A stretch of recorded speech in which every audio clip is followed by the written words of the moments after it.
You don't see the consequences of your words. You don't see exactly how much we are worth. I don't wanna run, I don't wanna hide, I just wanna feel again. I don't wanna feel like it's coming down all around me again. 'Cause you don't see the consequences of your words. You don't see exactly how much we are worth.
Tell me where I've been. Where did I go wrong? By the way you saw the last time, I could do no wrong. I could do no wrong. In the way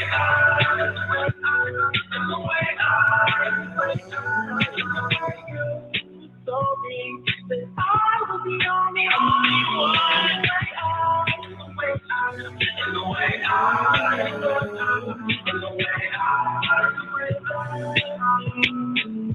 can't get you out of my system. No, I can't get you out of my system. No, I can't get you out of my system. No, I can't get you out of my system. Out of my system, my system. No, that's party. No, nothing will let me go back. No, next time you're gone. It's all that I need. Baby, lost in my ears. Wishing you would disappear. In the way you told me that I was the only one.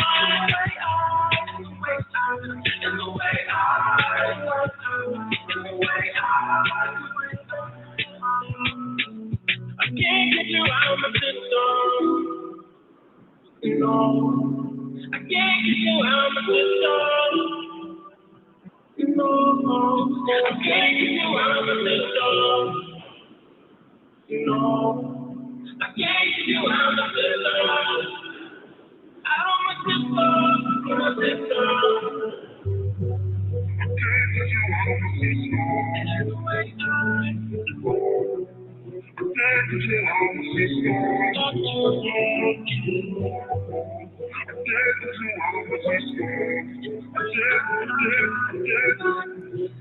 get you out of my system. My system. It's the way I can't get you out of my system.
Greetings. Thank you all for tuning in to the BZNZ Internet Talk Radio Show. We're so excited and happy to have you here tonight to be with us in our broadcast live stream. Just a few housekeeping chores before we get started and your gracious host comes online. Tonight you are in one of the best places that you could ever be, and for that you should just go ahead and give yourself a round of applause.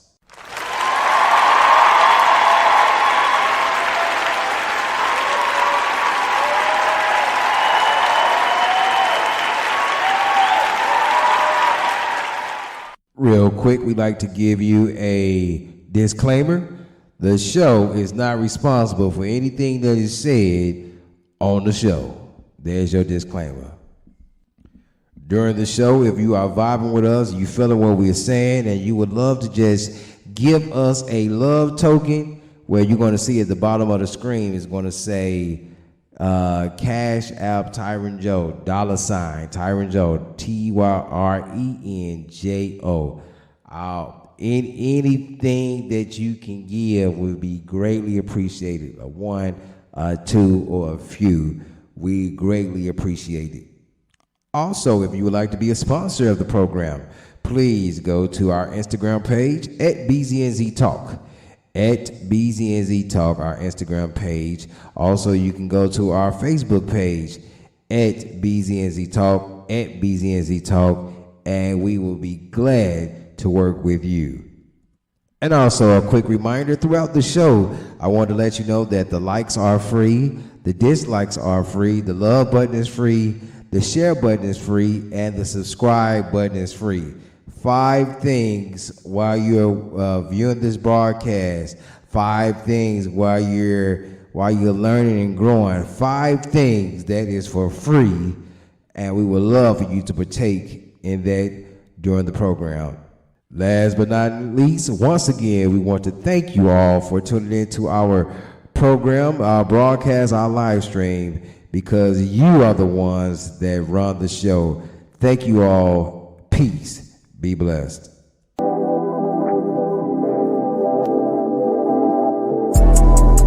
We gon' talk about it, we gon' talk about it, we gon' talk about it. Situationships and relations. Tyron Joe the host, start the conversation. Too much we gotta learn, too much we gotta learn, too much we gotta learn, too much we gotta learn. BZNZ, Internet Talk Radio. We gon' talk about it, we gon' talk about it, we gon' talk about it. Situationships and relations. Tyron Joe the host, start the conversation. Too much we gotta learn, too much we gotta learn, too much we gotta learn.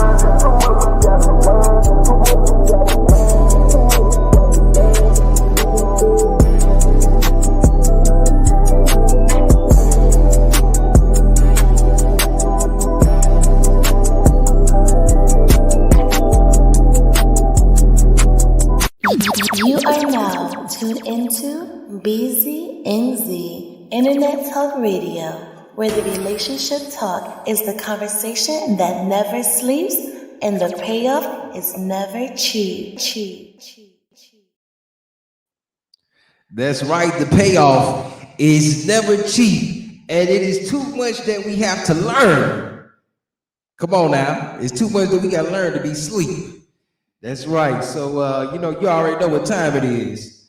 You already know what time it is. It's that time that we play it one more game. Let's go.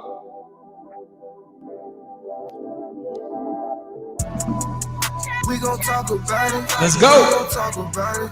We gon' talk about it. Situationships and relations. Let's go, baby. Start the conversation. Too much we gotta learn. Too much we gotta learn. Too much we gotta learn. Too much we gotta learn. BZNZ, Internet Talk Radio.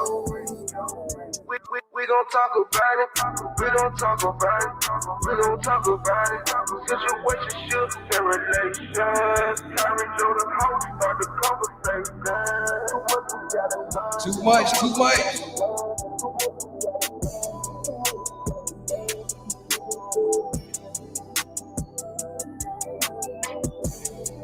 Come on, let's go, y'all. Let's go.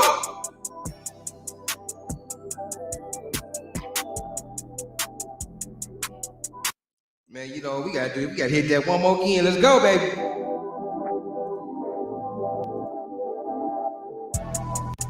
We gon' talk about it. We gon' talk about it. We gon' talk about it. Situationships and relations. Tyron Joe, the host, start the conversation. Too much we gotta learn. Too much we gotta learn. Too much we gotta learn. Too much we gotta learn. BZNZ, BZNZ, Internet Talk Radio. We gon' talk about it. We gon' talk about it. We gon' talk about it. Situationships and relations. Tyron Joe, the host, start the conversation. Too much we gotta learn. Too much we gotta learn. Shout out to Trail Money. Shout out to Trail Money for the hookup, for the track, theme music. Too much we gotta learn. Too much we gotta learn. Thank you all for tuning in tonight to the BZNZ Internet Talk Radio Show, where I am your gracious host, Tyron Joe, and I'm excited to be here tonight, and I'm excited to have you as my special guest. I'm excited to have everybody that's watching, everybody that's viewing, listening, come in the chat room. I am excited for all of you all on tonight. We have a great show that is prepared especially for you. And before we get started, we want you to keep in mind that you must always protect yourself. Protect your immune system. We want you to drink plenty of water. Get you some vitamin C, some zinc. We want you to get you some selenium, some vitamin D3. We want you to get all that.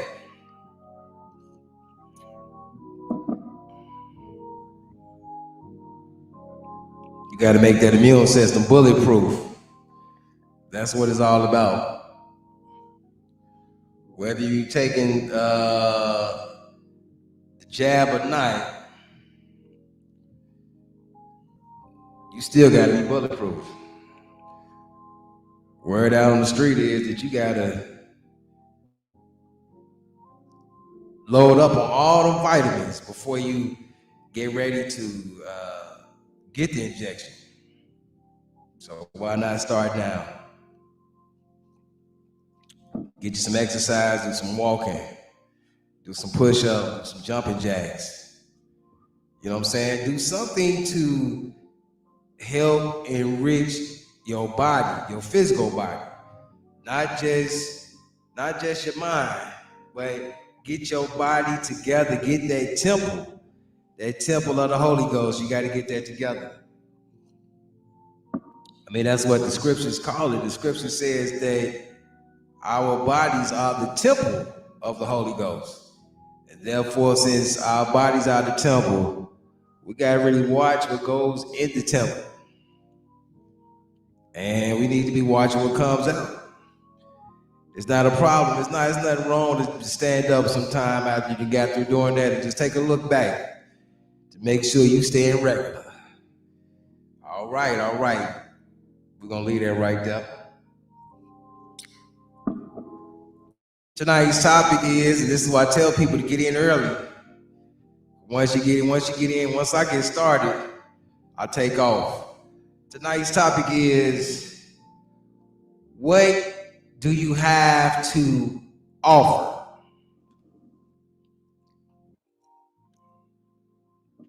Yep, we went there. What do you have to offer?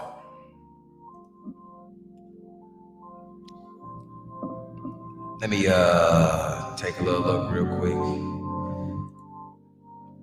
Got some notes. We got some notes for you. Besides wet ass and a hot meal, what is the uniqueness about you? Well, we ain't gonna ask you what you bring to the table. Sometimes people get crazy. They get crazy on that topic. You saying, well, hey, what you bring to the table? They talking about I'm bringing the table. I'm bringing this, I'm bringing that, or I ain't bringing nothing. I ain't got to bring nothing. I'm just going to come empty-handed to the table. I am the table. But we want to know the uniqueness about you.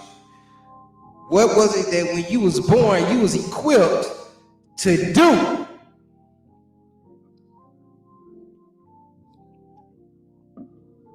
What was it?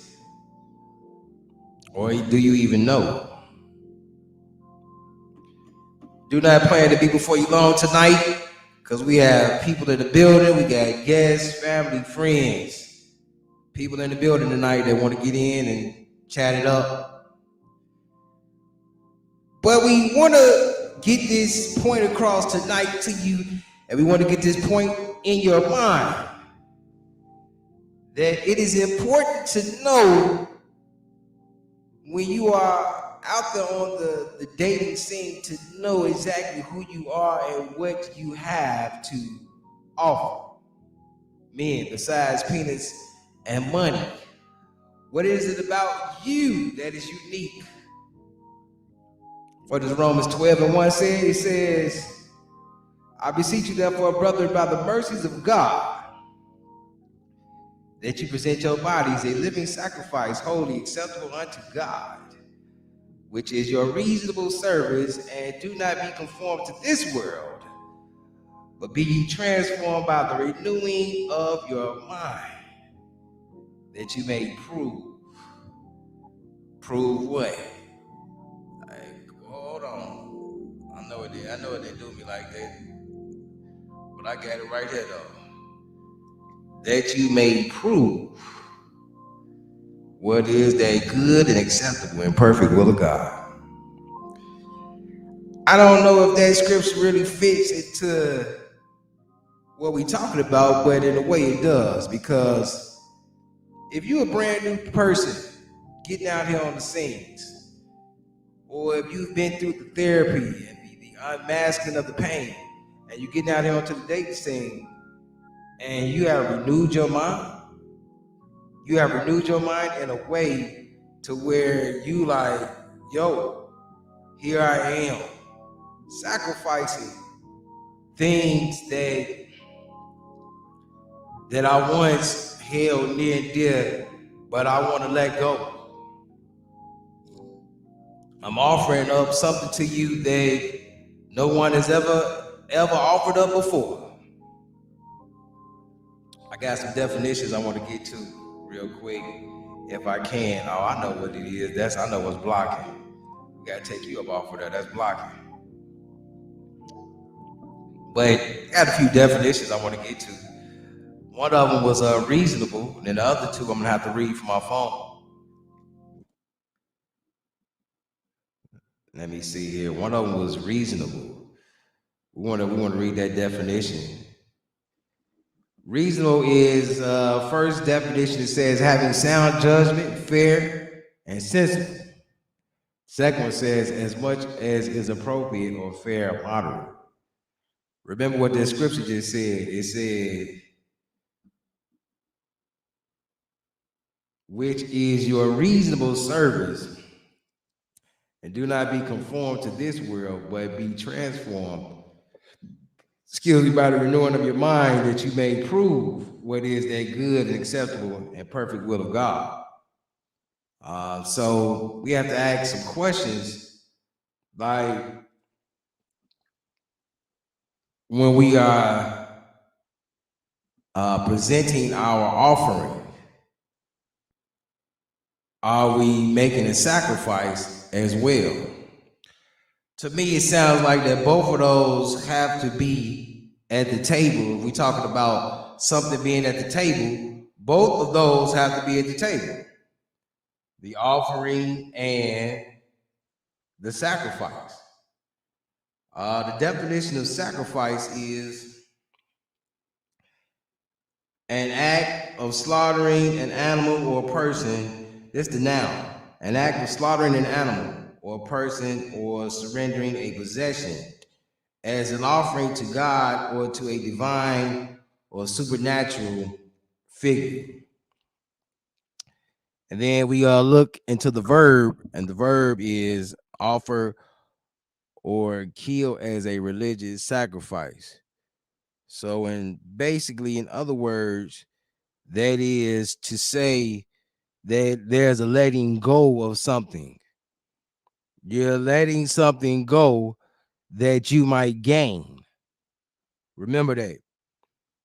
The definition of offer means present or proffer something for someone to accept or reject as so desired. That's the verb. The noun is an expression of readiness to do or give something if desired. See? So you got to let go while you are offering. Different challenges in our life, different things that we have been through. There comes a point in time that we must let those things go so that we may be able to receive what it is that we're looking for. You know, I know women that say they are afraid to date. They are afraid to date men at this point because of what another man did to them. And or maybe what another man said to them. And in their mind, they believe that all men are the same. But then after so long, they get to looking like, oh man, everybody else is enjoying life except me. Everybody is having fun except me. What is it about me that is stopping me from enjoying my life? What is it about me that is stopping me from having the fun and for living the life that I've been trying to live for so many years? One of them is a term that we talked about the past 2 weeks. Forgiveness must be in order. We must forgive those that has done us wrong. We must forgive those that is constantly living rent free into our minds. We must forgive those that is holding us back from stepping into and walking into the kingdom, because Jesus did say repent. I mean, no, not repent. Jesus did say that the kingdom of God is at hand. And if you have not accessed or witnessed that kingdom, then there is something that is holding you back from getting in.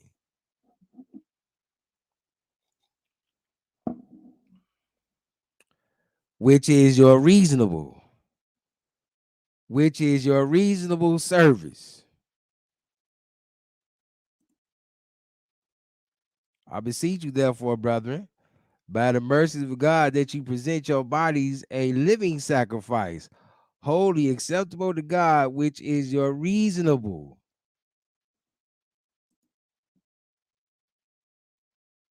Having sound judgment, fair and sensible. You know what always kind of it kind of stuns me a little bit, because we talking about, it said the word sensible, is that there are many brilliant, there are many people that is intelligent in the mind, but when it comes down to relationships, they don't have the slightest idea. It's something about that must be looked at. Let's look at that one more time. It said, which is your reasonable. Come on, man. Let me go back to this one more time. It said, I beseech you, therefore, brethren, by the mercies of God, that you present your bodies a living sacrifice, wholly acceptable. You know, we ain't even got to get down to the reasonable part. Let's go back up. It said, I beseech you, therefore, brethren, by the mercies of God, that you present your bodies. Stop right there. How many of us can really present our bodies to somebody right now? And I ain't even being rude, but let's, for real, take a look. If you're watching right now, take the phone with you. Go in the bathroom, look in the mirror. and look at your body and say, can I really present my body to someone right now and, and not feel ashamed about what the body look like? Come on now. We got fat in areas that fat should not be. Hello. We got stretch marks and dimples. But at the end of the day, what do some of us say? Well, what you see is what you get. But is that presenting your body as a sacrifice, wholly acceptable unto God, when the scriptures already say that our body is what? The temple of God. We have to watch what goes in. I'm talking to myself as well. So that's why I was saying earlier, we got to stay in that gym. We got to work it out. But let's move on down. It says a living sacrifice, holy, acceptable unto God, which is your reasonable service.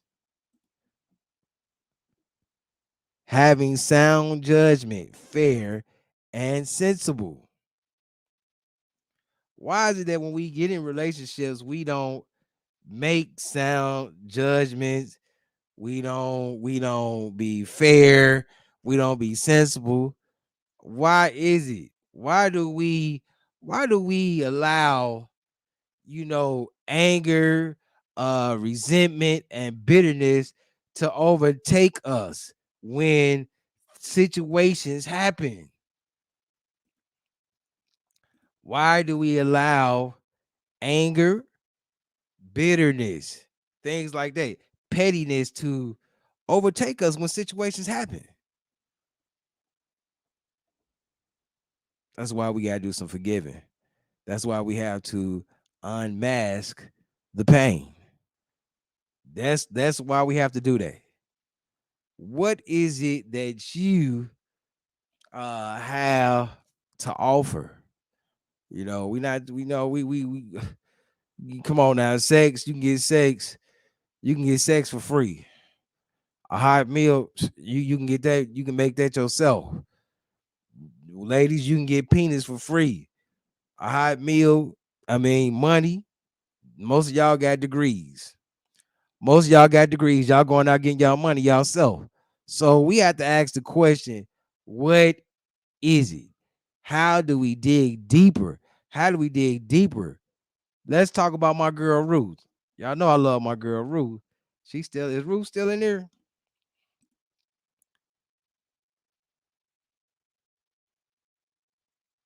Okay, let's talk about my girl Ruth. Y'all know I love my girl Ruth.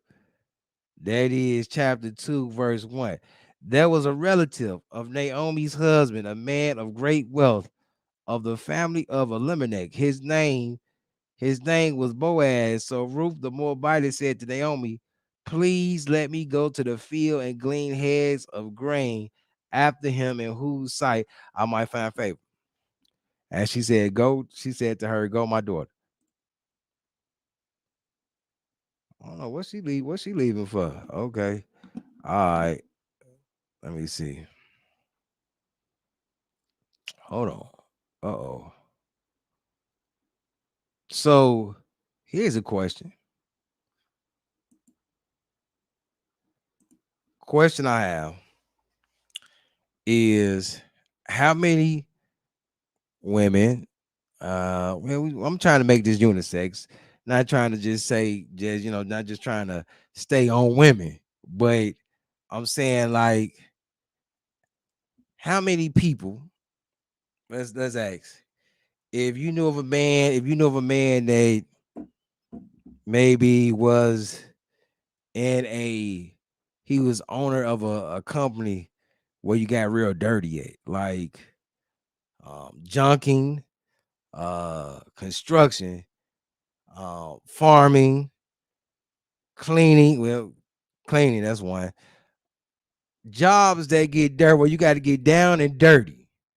How many, when this man say that this is my business, this is my company, will you hurry up and say, you know what? I want to put myself in his line of vision. So therefore, once I put myself in his line of vision, I'm going to do the work. I want to put myself in his line of vision. So when he come around, he's going to see me present myself as a sacrifice. He is going to see me present myself as this offering that he can feel like, you know what? Bring her to me. I need to be able to investigate what is furthermore in her mind. What was it about? What was it that made you want to come and glean these ears of corn when I already have servants that's doing it for me? What is it about you? Come on, these them hard questions that's got to be asked tonight. We have to ask these questions tonight. What is it about you?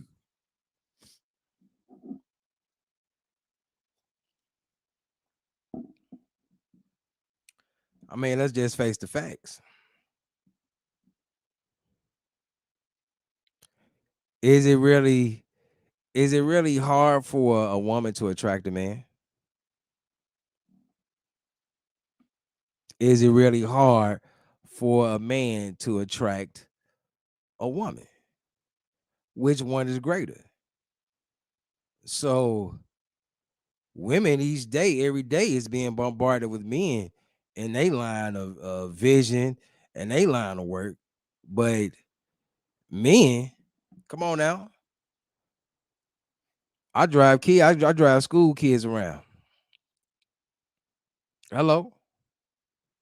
I'm not looking for no type of woman. I'm up here trying to get these kids on this bus so I can get you to school. But every now and then, a mom will pop up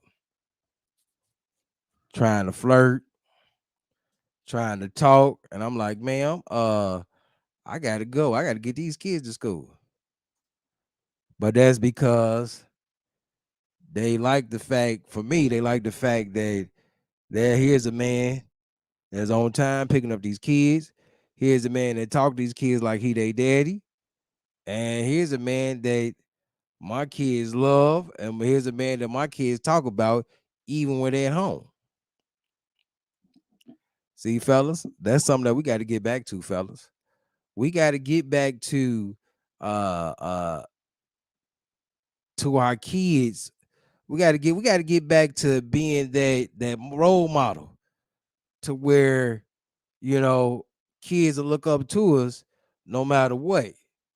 No matter whether you are their friend or not. We got to get back to being that. Let's see what the comments talking about. I'm saying that what I'm saying is that Ruth, she put herself in Boaz's sight. She put herself in his vision to where he will see her. She made herself available. She offered up herself as a sacrifice. You know what I'm saying? She offered up, she offered herself as a sacrifice to Boaz, you know, symbolically saying, here am I, pick me. While probably some of the other women sitting on the sidelines, like, you know, you know, he alright, you know, he make decent money, you know, it's okay. It's not the best, but okay. Oh, he gleaning ears of corn. No, that's not me. That's beyond me. So I'm not gonna really, you know, deal with that. So, you know, if he want me, he'll come to me. But Boaz, but Ruth, she didn't think so. She said, I'm gonna go to him. I'm gonna let him know that he can choose me. What do you have to offer? Now I'm gonna switch it up a little bit. How did she do that? I just put it out there how she did it. Let me read. I'm gonna read it to you one more time. Hold on. Let me find it. Let me find it. I'm gonna read it to you one more time. There was a relative of Naomi's husband, a man of great wealth, of the family of Elimelech. His name was Boaz. So Ruth, the Moabitess, said to Naomi, please let me go to the field and gleaned heads of grain after him, and whose Sight. Let me put the echo on. Sight. Sight. I may find favor. And what did Naomi say to her? Go, my daughter. It's right there in black and white. When she heard about Boaz, she automatically knew he was the one. And she wasn't on no social game rules either, like, well, since a man's supposed to come to a woman. She wasn't on that. She wasn't on that. She wasn't like, well, if he wanted good enough, if he wanted bad enough, he'll come get it. No, Ruth wasn't on that. Ruth said, here am I, pick me. I mean, it's plain as day. Plain as day. Here am I. Pick me. And that's what it's all about tonight. What is it that you have to offer? I mean, like offering so bad till when a person see you, they automatically know. Are you giving in or playing into the social game rules of today? Are you allowing social media to control your mind? Are you allowing social media to influence you on how you date? Because if you allow social media to influence you on how you date, you are not, I mean, that road you may end up on may be a long, winding road. It may be some ends, it may be some light at the end of the tunnel. But at the end of the day, you trust in social media to show you the things that people say, the things that people post up and write up. You allowing that to control your thoughts as to how you go about seeking a man, how you go about seeking a relationship with a woman, versus allowing the spirit to show you. Not only that, allowing God, come on now, God is the spirit, but allowing him to get inside of you. It is God over man, man over woman, and woman over children. That's the order. That is the divine order that we must adhere to. I'm here on behalf of restoring the family. I'm here on behalf of restoring marriage, restoring male, restoring female, getting back to that place to where we have seemed to lost ourselves. Had a testimony today where a young lady, she said she enjoyed being submissive to her man. She said she started to enjoy being submissive to her man. And I told her, I said, well, you know what? It's going to bring back the little girl in you. It's going to bring back the innocence that you once had when you allow yourself to let go and allow yourself to be submissive to your man. It's nothing, wrong with that.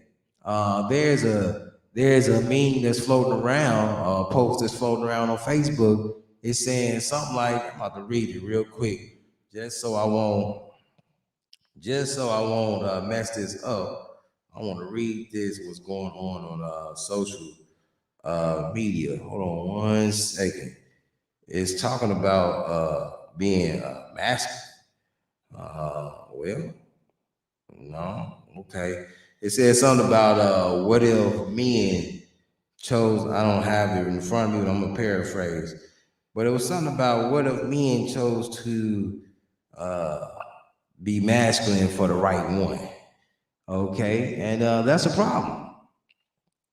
That's a problem. Now, I understand exactly what the post was saying, but you had people there, calling and saying, well, whatever man posted this up, he must be gay. He must be a beta male or whatever. I mean, I understand all that, but the point of the post is that you had women maybe a week or two ago saying, well, I'm only going to submit to the right one. Well, you know what if you had a man say he's only gonna be masculine for the right one? That's pretty much saying that there's something that you can't that you can't really turn that on and off. We was born like this. Come on now. Come on now. We grew up into our as a man, we grew up into our masculinity. Come on now. As a young woman, your father was the one that should have taught you about how to submit. Your father was the one that should have taught you about how to interact with the opposite sex. Your father was the one that should have taught you about how to control your emotions, how to overcome your emotions. That is nothing that you should require or demand out of your man. You should say that, well, he needs to learn how to handle, and he needs to learn how to address my emotions. Therefore, once he do that, I'll do this. Again, you have made it transactional again, and now we're back at square one. We're back at square one. So what I'm gonna do right now, I said I didn't want to be long, so I see my cuz in the chat, Stone, man. We're gonna bring him in, man. Let him chop it up with y'all tonight. Man, he's doing great things. He has a podcast of his own.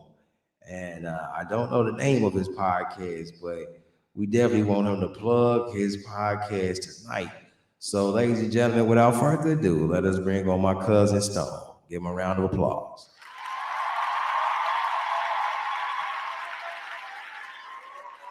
What up, cuz? Hold on, wait, let me tell this nigga sleep. This nigga sleep, hold on. Hey, y'all, is he sleep? I'm about to let this dude snore for a minute. Hold on. Put him on the big screen. Hold on, this dude sleep. Hold on, man. Hold on, is he sleep? Wait, blow him up. Cuz. Man, he must be working them overnight, them doubles. All right, I'll let him go. I'll leave him alone. Cuz it's not. Cuz. All right, man. Oh, man, what's going on? Okay, somebody had a question. So is a woman supposed to be submissive to her man before he become her man? I mean, the thing is, sorry, is that you're supposed to already have that in you. You know what I mean? Do you understand what I mean by having submissiveness in you? I'm not saying like allow this man to walk all over you. No, I'm not saying that, but I'm saying submissiveness, gentleness, softness. You're supposed to have that in you. When you first meet a man, what do you do when you first meet a man? I'll wait. I want to know. I want to know. Like, okay, I'm gonna set it up. A man, okay, we're gonna do it just like this. You first meet a man, let's say y'all gonna meet up at the park. That's all I'm gonna give you. He pull up in his car, you pull up in your car. How do you go from there? Because this is what submissiveness is all about. This is what it's all about. Trying to figure out how do you go from there.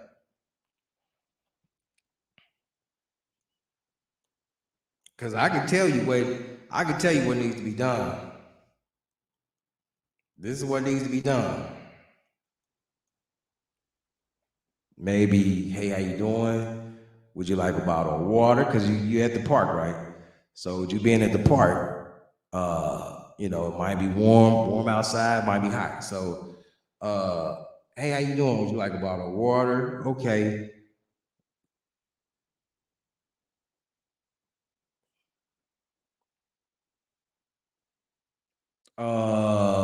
Tashima, Tanisha. Oh, Tanisha, I know who that is. You have right, ma'am. You have right. You're not all the way right. Because it's God over man, man over woman, woman over children. So who the man submit to is not gonna be who the woman. Man, why is he calling? Yo, you called the wrong number, D. Yeah, so who the woman submit to is different from who the man submit to. You're both supposed to have it in you. You both have to submit to God before you can be submissive to one another. Most definitely. I mean, I'm getting that. You're supposed to already be taught like the women. They supposed to learn all of this from their fathers. Their father's supposed to teach them how to even deal with the opposite sex. Their father's supposed to teach them how to, overcome those emotions, those strong emotions, them emotions that make you want to tear up the house sometimes. Those emotions.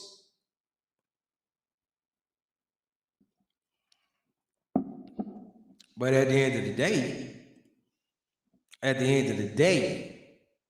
it's important that when you come into the table, when you're doing your offering, that you should be ready. Be ready. Let me see what he said. If she doesn't have a dad, mom should have taught her. Facts. And this is what I'm talking about, restoring the order. We got to restore the order around here. Let me go ahead and bring Mr. D in. Go ahead, Mr. D. How you doing, sir? Good. Okay, I'm sitting up here.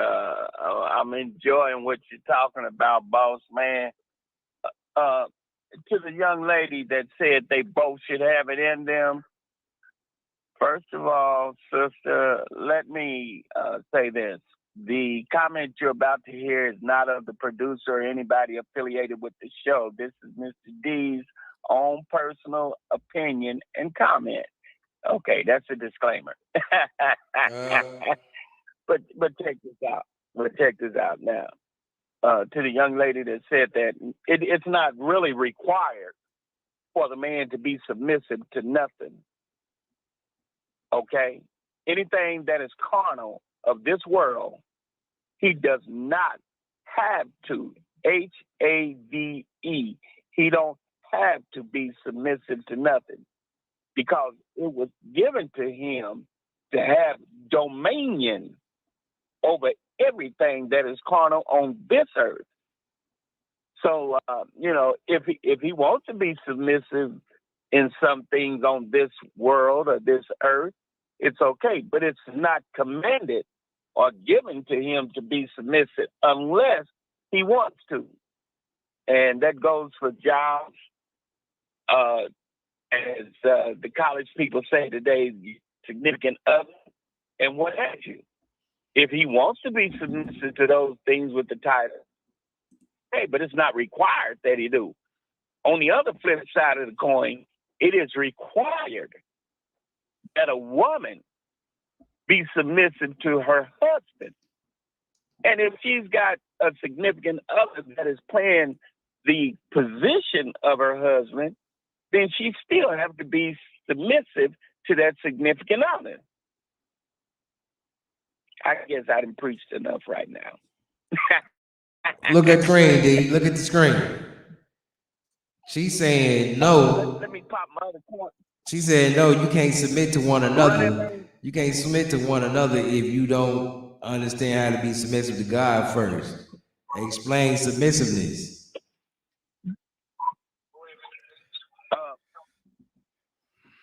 First of all, let me hit this real quick. First of all, if the sister's comment right here, she's a little bit right, but all the way wrong. Okay, if the man's gonna be submissive to God, first he has to be a Christian. See, a lot of times when forgive me for accidentally telling the truth. A lot of times when young ladies call in to the show that I've heard, or a lot of times they want to send in comments and they throw God in it. First of all, you got to separate the oil from the water. If you're talking about a Christian man, yes, he has to be submissive to God. First of all, he can't be a Christian unless he's submissive to God. But if you got a brother man that is not submissive to God, he doesn't have to do anything he don't want to do. Now, a lot of people would like to put on what I call soothing salve and say, yes, they both must be submissive to each other. No, that's not the order. That's not the foundation. That right there is a foundation that was cooked up by some man that wanted his wife to fry the chicken correctly so he could eat that night. But other than that, no, it don't work that way.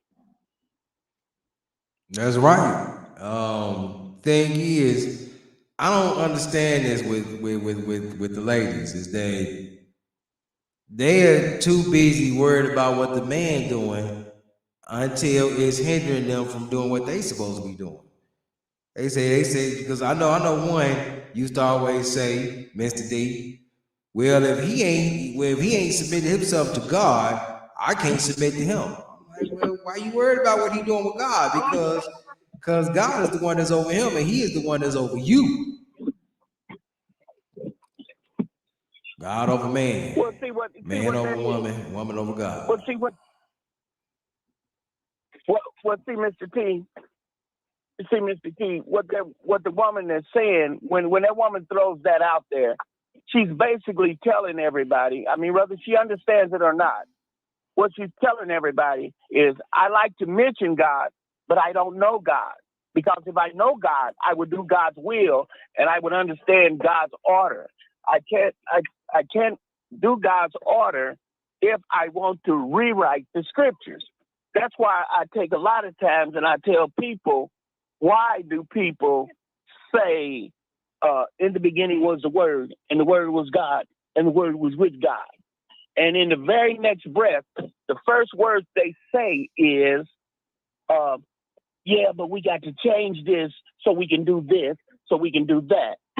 That's not the scriptures.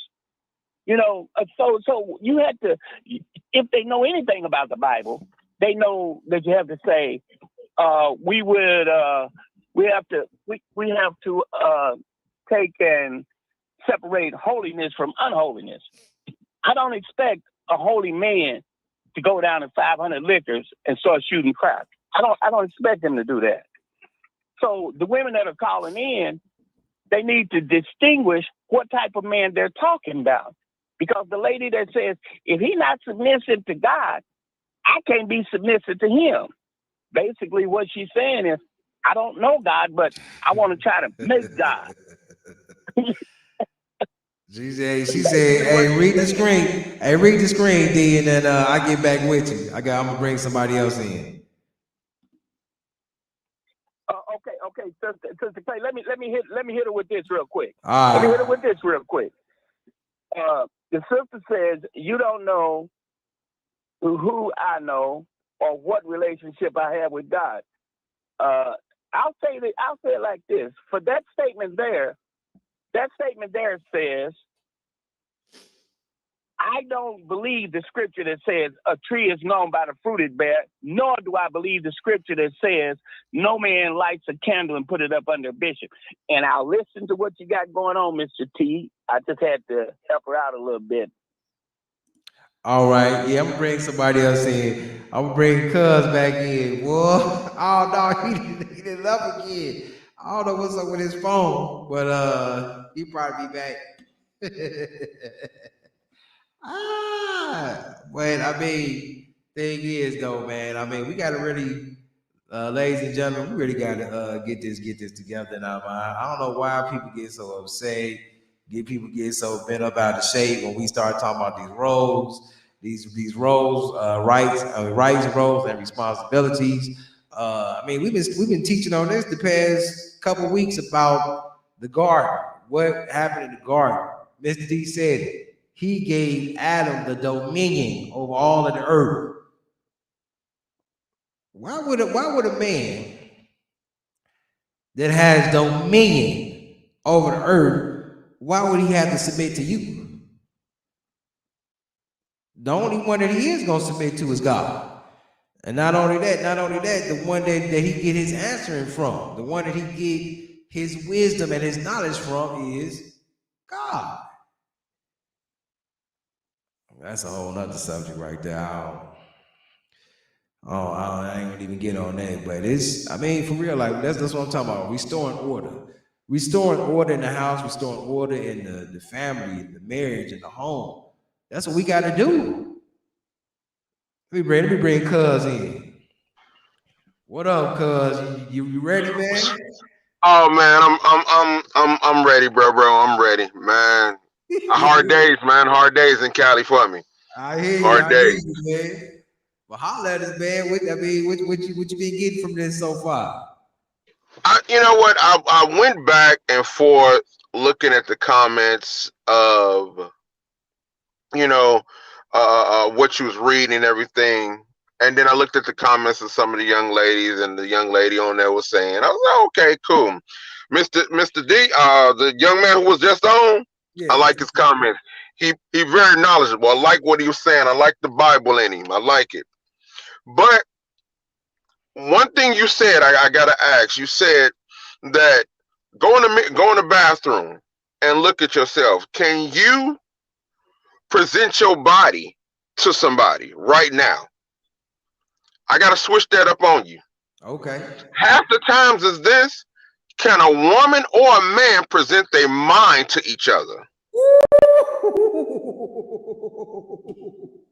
Hold on, I gotta do something real quick. Ooh. I gotta do something real quick. Yikes.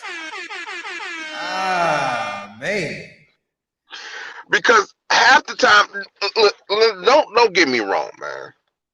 Half the battle in getting in this thing is getting into the mind of a woman or getting into the mind of the man. And you know what? I got something to add to that. Shout out to my boy King Dwayne, because King Dwayne, he says this: if you got her ear, then you got her heart. I see. Now, with that, I understand it and I like it. But also, you the only one have to have that ear, because it's multiple people can have that ear. So, so you got to understand: do you have the whole ear, or are you part of that ear, and somebody else is really listening and talking and everything? So, see, this relationship thing, I look at it like this: conversation is better when you don't put everybody in your conversation. Now I looked at when you was talking about Boaz. She put herself in his sight. Yes, sir. She liked what she seen. So, but understand this: she was ready to be that wife. She was ready to be that person. So she put herself out there to be ready. Now, you said another thing about submissive. Oh my God, that word submissive, you'll get beat up dealing with women. I ain't no dog. I ain't gonna be submissive to no man. I ain't gonna do that, and I ain't gonna do that. Why? Because half the women now don't have a man in the house. Didn't have nobody else in the house, and no other man in the house, and it's just them. And they run by their rules. But when they find a man, or when a man finds them, it's time for them to change. And they don't want to change. They don't want to give up the reins. They don't want to give up the powers. They don't want to give up all of it. Yes, sir. So, this 18 years of experience. Been married 18 years. Been dealing with women all my life. I work at the airport. I see women in and out all the way through. Halfway naked, halfway up. Some got sense, some don't. That's why I said a lot of men look at the body. Oh, she banging, she nice. That's the craziest ones right there. First, you need to look at the mind. Can she hold a conversation with you? Come on, teach. Can she hold a conversation with you? Can she talk to you without going in your pocket? Now, let's do this. When they said, what are you bringing to the table? And you hear, oh, I'm going to bring the table. I'm going to bring this. I'm going to bring that. That don't mean that. That don't mean what we going to have at an actual table. Are you willing to be a part of this relationship? Are you willing to, let's see, are you willing to go 50-50 with me? Teach, brother. Can you go 50-50 with me? Teach, brother. You know, that's what I'm looking at it like that. And I'm looking at it like nowadays, and I hate to even say this, women want you to do the utmost and why they do the smallest. Come on. But they say this is what they, oh, and I'm seeing the comments already. I know somebody's like, I don't like him. It's okay. That's okay. Lord. I have my own podcast and I say the same stuff. My whole thing is this, man. When you with somebody, this is not okay. It's just me and he hit us sometimes. No. This is a 50-50 relationship. If you ever get married and you hit them vows and say, if death do us part. Then you come around and say, to having the whole, tell death do us part. The Bible even says, when you get married, you leave and you cleave to that man. So I'm just saying, sometimes when you with somebody, don't look at that body, because that body will fade away. Get into that mind, get into that heart, and you'll be a lot better. Oh yeah, I feel you on that. I was just trying to put a plug out there for, you know, women and men to, you know, hey, let's treat our bodies right. I mean, you know what I'm saying? If we're gonna be in them and if we're gonna desire that relationship, I think that we doing, you know what I'm saying, we doing a courtesy by saying, you know what, I want to be able to lose weight and feel good about myself. And if I am, man, hopefully, preferably by, you know, by the grace of God, I will find a woman that she's, you know, lost weight, she feel good about herself. So now when we get ready to get in bed and we get ready to exchange orgasms, that's gonna be the best we ever had. Now I'm a big man myself. I'm not gonna lie to you. I like me a nice little fluffy woman. You understand? Now you ain't gotta lose weight to be kicking it with me. I like a nice little pushing for the cushion. You understand what I'm saying? You know, I like me a nice fluffy box. You know, I drive trucks. You understand? I don't like no little small sports car. I need some. If I'm rolling, she rolling. You know, if we wrestling, I want to be able to be wrestling with her. You understand? So now, if you down for that, hey. But do you want her to take care of her health though, cuz? Oh, I know personally some fine, sexy, healthy, thick females. Yeah. Yeah, that's where I'm at. You know, now I'm not talking about I'm on an 800-pound woman that, you know, you sleep, you looking at me, but it sounds like you sleep. No, I ain't trying to do that. I'm not. No, we going to the doctor. You understand? Oh no, I mean I date them all too. I date the, you know, the big, the healthy, or whatever, the slim. You know, we're not slim. That's that. Let me clear that. I'm not asking for no woman that's bony. No, I ain't asking for that. But you know, somebody that's health conscious, that's on their game. I got some comments to read. We've been teaching on this thing the past couple of weeks, so I can explain this. She said, but he ate from the fruit when Eve presented it to him and tried to blame her. But God created Adam first and gave the command to him, and he should have told her no and follow God's command. Sidebar conversation. Ruth's intention was never to seduce Boaz, but to glean in his field for food to find favor with him to allow her to collect food for her and her mother-in-law. No, No one said that he was trying to get her. no. But in the midst of this, he seen what he liked. While she was working, okay, he seen what she liked. The Bible says a man that finds a good woman, finds a wife, finds a good thing, and gets favor from the Lord. Now, let me explain this. Now I'm going to explain. Let's go back up to the Adam part. Okay. Okay. Yes. When Adam ate up that nice cold slice of watermelon, when he ate that, yes, the world was in sin. But here's the thing that y'all forget, though. Let me see if I got that. Let me see if I got that clip. Not clip, but let me see the. I know I had it. That's why I'm glad I didn't delete it, because I knew that it was gonna be the action, God's reaction. Let's see what the God's reaction. Okay, let me take this comment off real quick, and we're gonna read this. Do you think? It says, so the Lord God said to the serpent. No, that's fine. No, we don't want the serpent. Hold on. We don't want the serpent. Let's see if I got the other one up there, because I know I've been deleting some of them off here.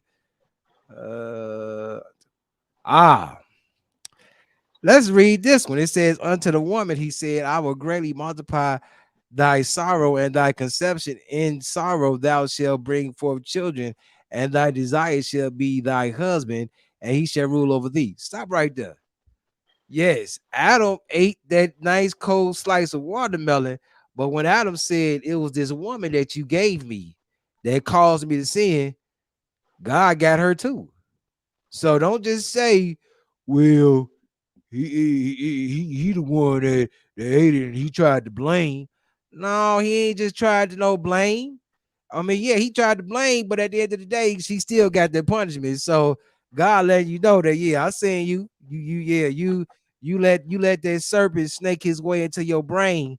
You let that serpent snake his way into your mind and cause you to think and say, well, it's not. Even though if you read that scripture, that's chapter 3, you're gonna see that she was able to regurgitate to the serpent and say exactly what God told Adam, but she still, even in doing that, she still let the serpent snake his way into her mind. He couldn't do that to Adam, and he couldn't do that to the second Adam. If you know who the second Adam is, you know he couldn't do that to him. Go ahead, cuz. So that's what I say with this, and women hate this when you say it. The reason the snake went to her and not Adam, she's the weaker sex. That's what the Bible say.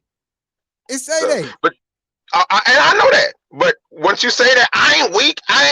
No, it's not talking about your physical. Now it's talking about King Dwayne in. Yeah. Bring him on in. Do I gotta find him. Hold on, I gotta find him. Where he go, King Dwayne. But yeah, that's just what it is. Is that people try to a lot of these pastors and preachers, I ain't got nothing against y'all, but I hear when y'all preach that garden story, y'all never ever pay attention to what God said to Eve when he said it was this woman that you gave me. He gave her a punishment. Nobody want to call that out. Nobody want to call that out until they get ready to go into the labor. Then they want to call out. When I get to heaven, that old Eve, when I get there, I'm going to get that Eve, because Eve no good and damn well she should have ate of that apple. Come on now. See, and the reason a lot of pastors don't do that, because they harp on the leadership role, because the leader was Adam, even though. Hold on, man. Now we got some more comments going on. They okay. But no, cuz go ahead and finish. Oh, now the leadership role, everyone's going to blame Adam. Why? Because Adam was the head, the man, or whatever. But everybody that was in that circle got what? Punished. Everybody got it. Eve got punished. She bared kids in pain. Adam, you got to work to the sweat of your brow. So everybody was in that garden that bit of that fruit, that played with that snake, got in trouble. So it wasn't just a one-sided deal. It's everybody got it. So King Dwayne said, no, the man leaves, the woman is presented to him. Okay, let's go to the next one. No, a man wants a woman to provide 50-50 when it comes to income, but realistically, is it 50-50 to raising the kids, cleaning the house?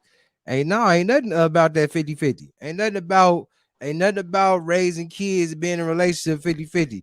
It ain't gonna never be 50-50. Let's see, if you want a health conscious woman, be a health conscious man. That exactly. My point, exactly. I said that. Ruth's intentions was never to put herself in Boaz's sight to be with him. It was for food. Stop. That's true. Now, hold on. Wait. Whoever said that, they was true. But you need to read a little further because her intentions was twofold. Her intentions was food and to get a man. Okay, she didn't go to him. You know what? I go and let that slide. I'll let that slide. You said the food and to get it. All right, I'll let it slide. Go ahead. See, she didn't go to him. She just let him see her. That's what that was. Oh, look at me. Look at me. I ain't gonna say nothing, but look at me. That's what it was. You know. All right, let's see the next one. But you missed the point. They both got punished, but Adam was trying to blame the woman. That's not what you initially said, Tanisha. Come on now, start with the cap. Cap ministry is over with. We ain't doing no cap ministry tonight. You talking about they trying to they both got but no, you said where Adam tried to blame her. You stopped it right there, tried to blame her. You didn't talk about the punishment that God gave to her. Adam. She said, "What? I don't know what that was talking about. Let's see. You're not making any sense. But if she was the weaker sex, then why did Adam eat the fruit when God told him not to eat it? Because he didn't know where that fruit came from. See, and he started eating and put it in his mouth. Also, God made his heart to love on her. So the whole thing about it, how can you make a man do what you want him to do? See, that's the problem. That's what happens. When Eve was made out of Adam's rib, he took a part of him and made him. And then that heart, see, a woman can make a man do whatever she wants him to do. But when that man say no to her, is that a problem? Yes, it's a problem. Let me ask this, Tanisha, do you want to? No, I would invite you up here on this platform. Do you want to come on in? You want to come up on this platform because you about to be surrounded by 3 men. You about to be surrounded by 3 men, Tanisha. So, do you want to come up on this platform? All right. Anyway, so I mean that's what it is. It's trying to get the understanding that it's God over man, man over woman, woman over child. True. That's really it. When we get that understanding and understand those are our rightfully respectful roles, things just gonna open up. But until we do, it's other stuff that we have to do. We have to forgive. That's why I talk about the men need to forgive their mothers. And not only that, forgive others that has done them wrong, that is causing blockage. You know what I'm saying? Like you got your heart, and there's things in the arteries of that heart that's blocking the blood flow. We got to be able to get that blockage up out of there. True. Forgiveness is a thing that a lot of people don't understand. It's not for that person, it's for you. Once you forgive a person, it comes off of your heart. You let that go. Because whoever wronged you is sleeping good at night, but why you worrying about it? She said, oh my God. Are you saying that Adam did not know what fruit he was eating? You really need to read your word. I'm not afraid of being surrounded by men. Okay. What is, man? Let me. All right, we gonna do this because I'm tired of guessing. We gonna do this. Hold on. Let me get. I'm about to go whip out the whole Genesis 3. We gonna rip out Genesis 3, and I'm gonna read just what I did last week. I read Genesis 3 last week, right here on the show. With no fear, with no line, none of that. I read it straight up how it was. I'm gonna share my screen, and we're gonna read it again tonight. Let me share the screen. Screen share. Okay. No, I want that. Let's see. Hit that. Boop. All right. See, is it sharing? No, I'm still looking at you. Let me. There we go. I think it's getting ready to share now. Hold on. Oh, it's buffering. Okay, there we go.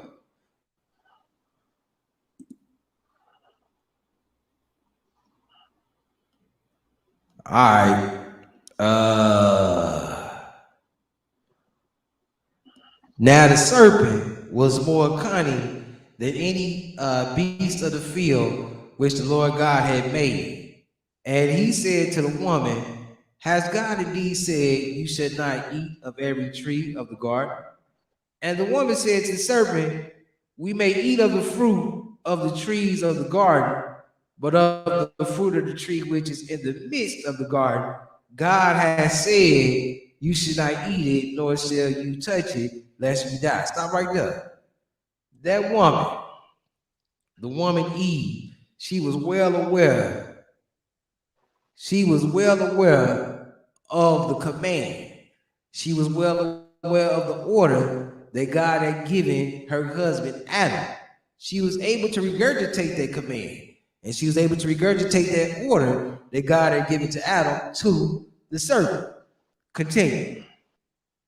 Then the serpent said to the woman, you should not surely die, for God knows that in the day you eat of it, your eyes will be open, and you will be like God, knowing good and evil. So when the woman saw that the tree was good for food, that it was pleasant to the eyes, and a tree desirable to make one wise, she took of its fruit and ate. She also gave to her husband with her, and he ate. Then the eyes of both of them were open, and they knew that they were naked. Stop right there. It just said, it only say that she also gave to her husband with her, and he ate. It doesn't say anything about her husband was there when she was being tempted by the serpent. It doesn't say that, her husband was in on the conversation that she had with the serpent, but it says that the cunning serpent came to Eve. I'm just saying, if we're going to do this, we got to really call a spade a spade.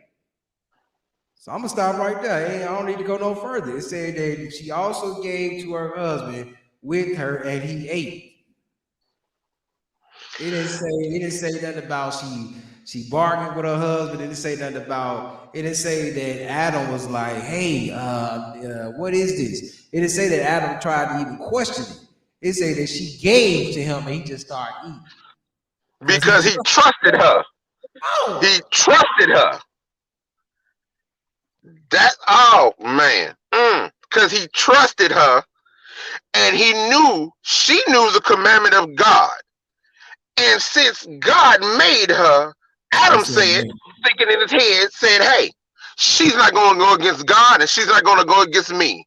She went and got some fruit from another tree that we can eat and gave it to me. So I'm going to trust in what she's saying. And she lied to him and screwed him over. Yes, sir. Wow. Yes, sir. But this is what I've been trying to talk about the past couple of weeks. But I've been getting yelled at, talking about on woman bashing and all this. But I'm like, I did not write the scriptures. I didn't do that. So why are you upset at me? Let me bring D back in. I'm bringing Mr. D back in. Mr. D, you have any comments, sir?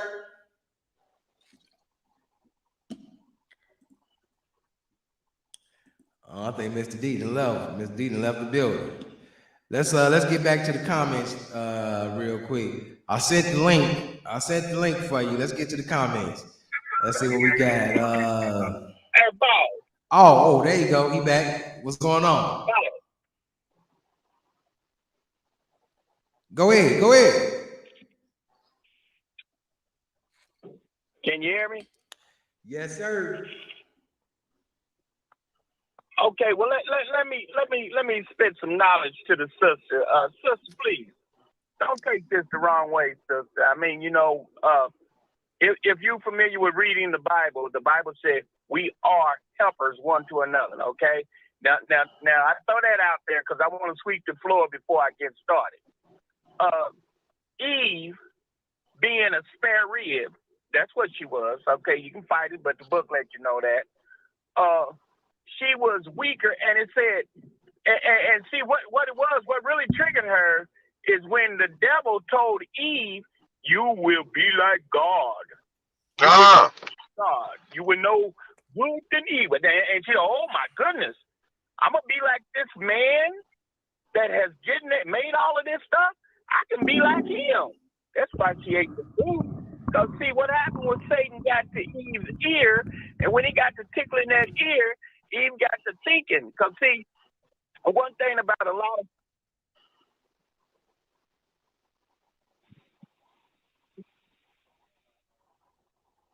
I think we lost him.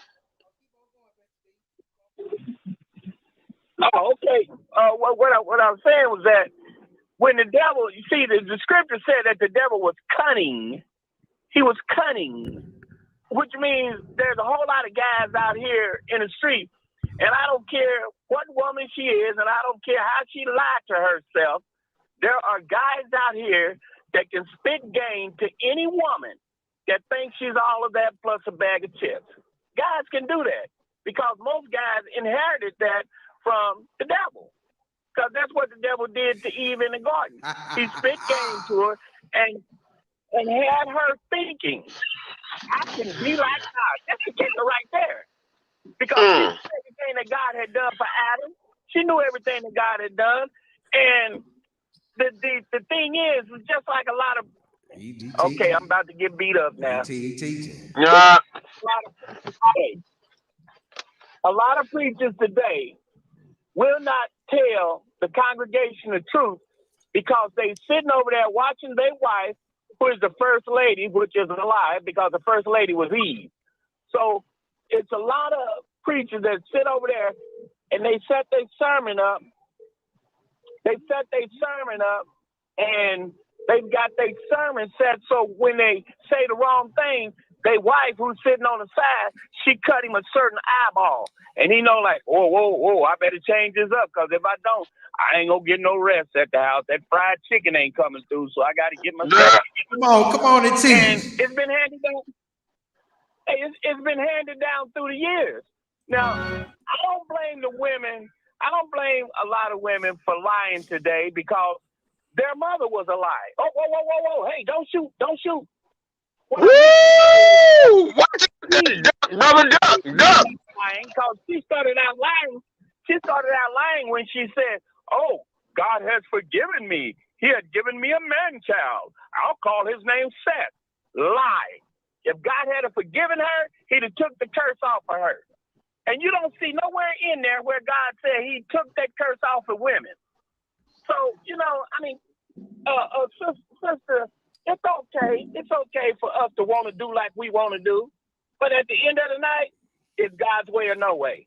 And like I said earlier, we have to decide who we're talking about. Are we talking about relationships with Christian folks, which is a whole different ball of wax? Come on. Or are we talking about a relationship with Joe Blow that's hanging out on the corner? Because a lot of times when I see comments and I hear these women talk, they talk like they talking about Joe Blow on the corner, who does not have to, according to the Bible, who does not have to go by the rules of God because he's not saved. Now, for Joe that is saved, yes, he will submit himself unto God. Therefore, he would treat his wife like he will a brand new pair of shoes that he loves to death. If you get a brand new pair of shoes that you really like, you ain't going to let nobody step on them. You ain't going to let nobody do them wrong. And that's the way a man is with his wife. He'll take his wife and he'll treat her like a precious diamond. You ain't gonna look at it, you ain't gonna touch it, you ain't gonna bother, because that's mine and I'm crazy about it. Now, the women that are thinking that men are gonna use them like work them like a Hebrew slave on a Sabbath day, those are women that don't know how to let the man pick them. They done went and picked the man. Oh, let me drink this Pepsi, bro. I'm listening, brother.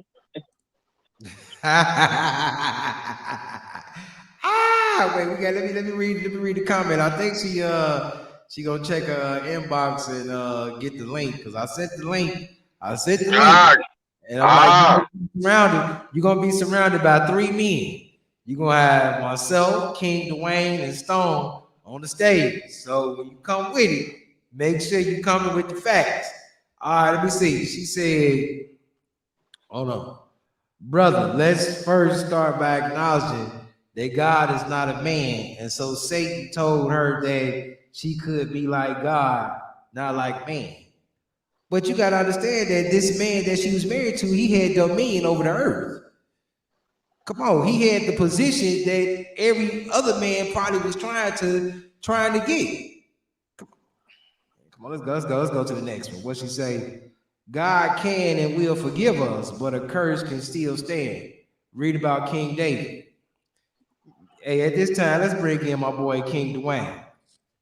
Hey, what's up with y'all? Good evening. Good evening. What's going on, brother?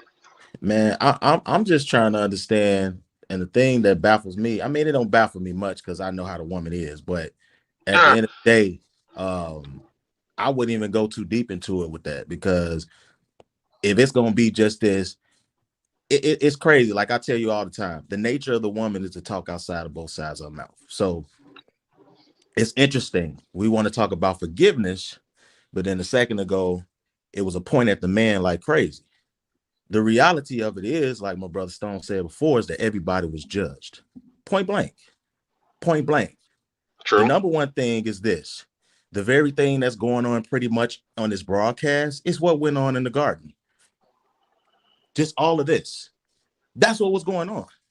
And the fact of the matter is, one thing that surely happened is that a teacher demoted himself to a student, which was never supposed to happen. That's what happened. Come on. Because after you've been in your presence and God has given you the direction and the management, yes, sir, and you have been proven to be a cultivator because you named everything, you maximize everything that came through your fingertips. The scriptures say this type of man can't be alone. He needs help because he keeps getting more and more territory on earth.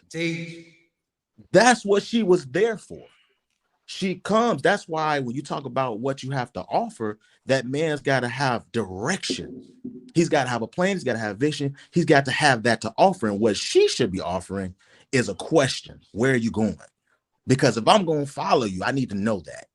And then she incubates what he gives her, because that's what she does in spirit and that's what she does in nature. Come on. So it's not just about I birthed you a child, but I'm also going to birth in pain in the spirit. That's what she should be worried about. She shouldn't be worried about the Birkin bag. She shouldn't be worried about pointing fingers. She shouldn't be worried about none of that. She should come in, seeing how you move, saying, already studying you, saying he does this for his spiritual living. He does this in this earth. How am I going to help with my hands and maximize and multiply? Because if you give me a seed, I'm going to bring children. But in the spirit, what am I going to multiply when he gives me that? That's what needs to be talked about. And Eve overstepped her boundaries. And the scriptures talk about her pointing at the serpent. When God got on her, she pointed somewhere. So everybody was pointing. Yes. So at the end of the day, game. Yes, because that's the nature.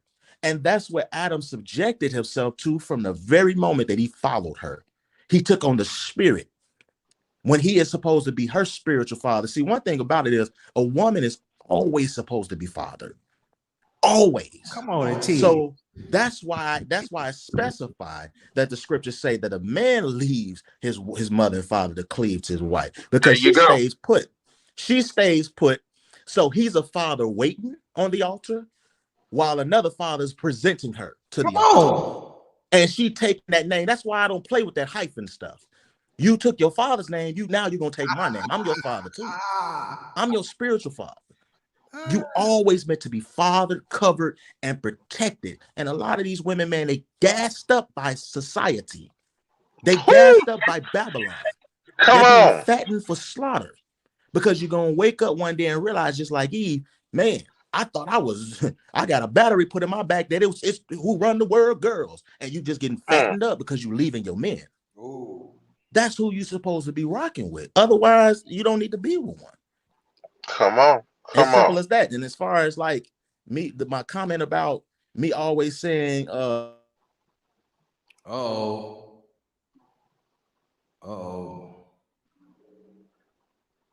think he went out. Oh, here he come back. Hey, I saw what's her name? Tanisha, she came in, but she went back out. I don't know if her phone, I don't know if her internet connection. Yeah, make sure you either you own the Wi-Fi. If it's acting up while you on the Wi-Fi, make sure you come up off of the Wi-Fi. If that's the problem, but pretty much. But yeah, if you have an ear, you have a heart. That's what Dwayne. That's what Dwayne was talking about. Oh, there you go. Bring him back in. yeah, I had a little connection issue. But as I was saying before, to go back to clear up my statement that I always say about if you have an ear, you have a heart. I also add to that. You know that you just probably forgot, but I always say you turning off other voices to his voice, because that's the whole point of you eventually being presented. And because he left his parents, he knows why he left. He wants to have a wife. He got to start a family. It would be against nature to go backwards and take all your kids and your wife and your parents' house. That's backwards of nature. What you create supposed to be better than what God placed you in, because you've learned what you need to learn. Now you're a man, now you're a woman, now you learning on your own. And now you take the inventory check and you take the meat off the bone, so to speak, because everything that you got from your parents, as loving as they were, it wasn't all correct. They just did what they could. Now you take moments in your life as a man and as a woman to do an inventory check and correct little things and modify little things. And now you're starting to make your family, because you couldn't control what God put you in, but the person you choose, you control all of that. And see, that debunks the fact that a lot of people, they'll sit frustrated for years. I'm waiting on God. I'm waiting on God. I'm waiting on God. God's too wise to choose your mate, because then if it falls apart, you can blame him for that. He's not going to choose your mate. You got to do the work just like you would go do the work to go fill out applications, seek out a job, and you fill out them 20 applications, you're going to get an interview somewhere. That's when you start to talk to God, your spiritual father, just like you would be trying to get advice from your natural father. He going to speak through your people on earth. That's how that works.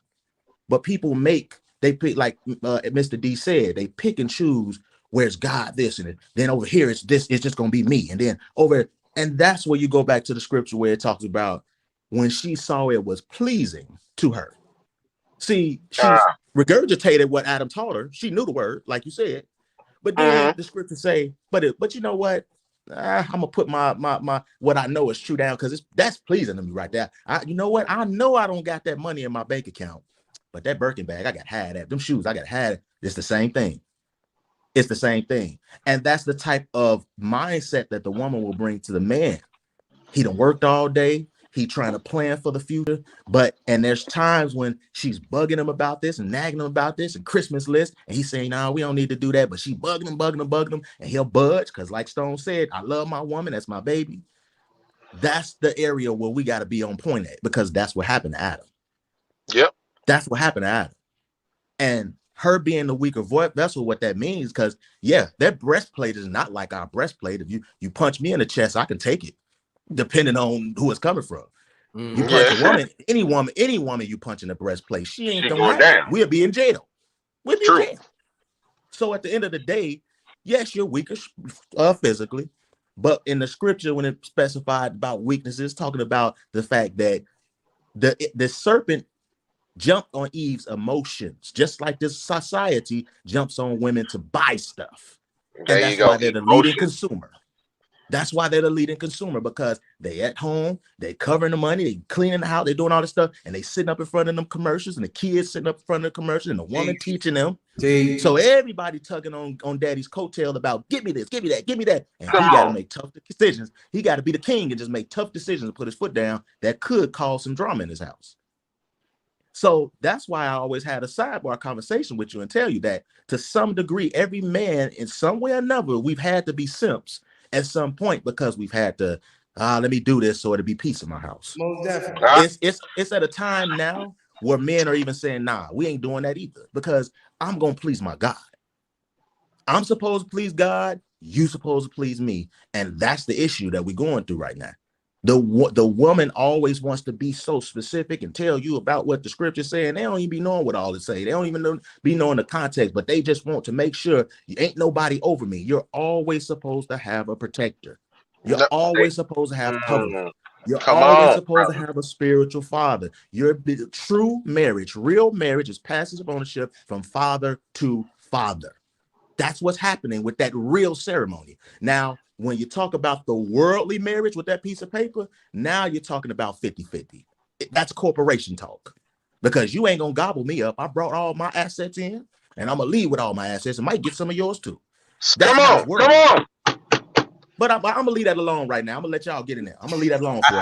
But you own it though, bro. You own it. You in there. That's true. Yes, that's sir. what it is. It's true. Marriage, and honestly, I don't know how to say it, but it's outside marriage is nothing but, like you said, a corporation. It's a business. Yep. It's a bit. Once you say I don't want to be with you no more, give me half, please. What? Yep. You didn't work for this. It don't matter. Give me half. Exactly. So and put a price tag on. Put a price tag on your children's head, and make deals with the courts, because the judge ain't really a judge. He a banker. That's what he is. That's why he's dividing your assets right in your face. And this is the words you're gonna hear. I'm used to this lifestyle of living. Yes, absolutely. Ain't got nothing to do with a child. Not at all. Not at all. Because once you hear them words and you get that money out, you can go get your kid. He's had same clothes, same shoes, same dough, whatever. Look at her. She dressed from head to toe. She's surviving. Your money is going somewhere else. It ain't going to where it's supposed to go. Exactly. But the court ain't gonna say that. That's what it is. Absolutely. She's because they survive. That's one thing a woman can do, man, out of this world. They know how to survive, brother. Come on. They scheme and survive. Yes. On my channel, I got a video that started off when I delved into the whole Dale Curry and Sonya Curry situation. And I started off the first video talking about how the woman don't jump to the next list. She don't jump to a lily pad without making a decision or a plan for the third lily pad. She steps before she even moves. Brother, you best believe she got a man. Come on, any woman, and I say this, I gotta channel myself. I say, and people hate. I got a lady right now who don't like when I say this. I say black men don't cheat. I say women. When women cheat, everybody know about it because she planned it 2 and 3 months ahead of time. Yep. She gonna say, you know what?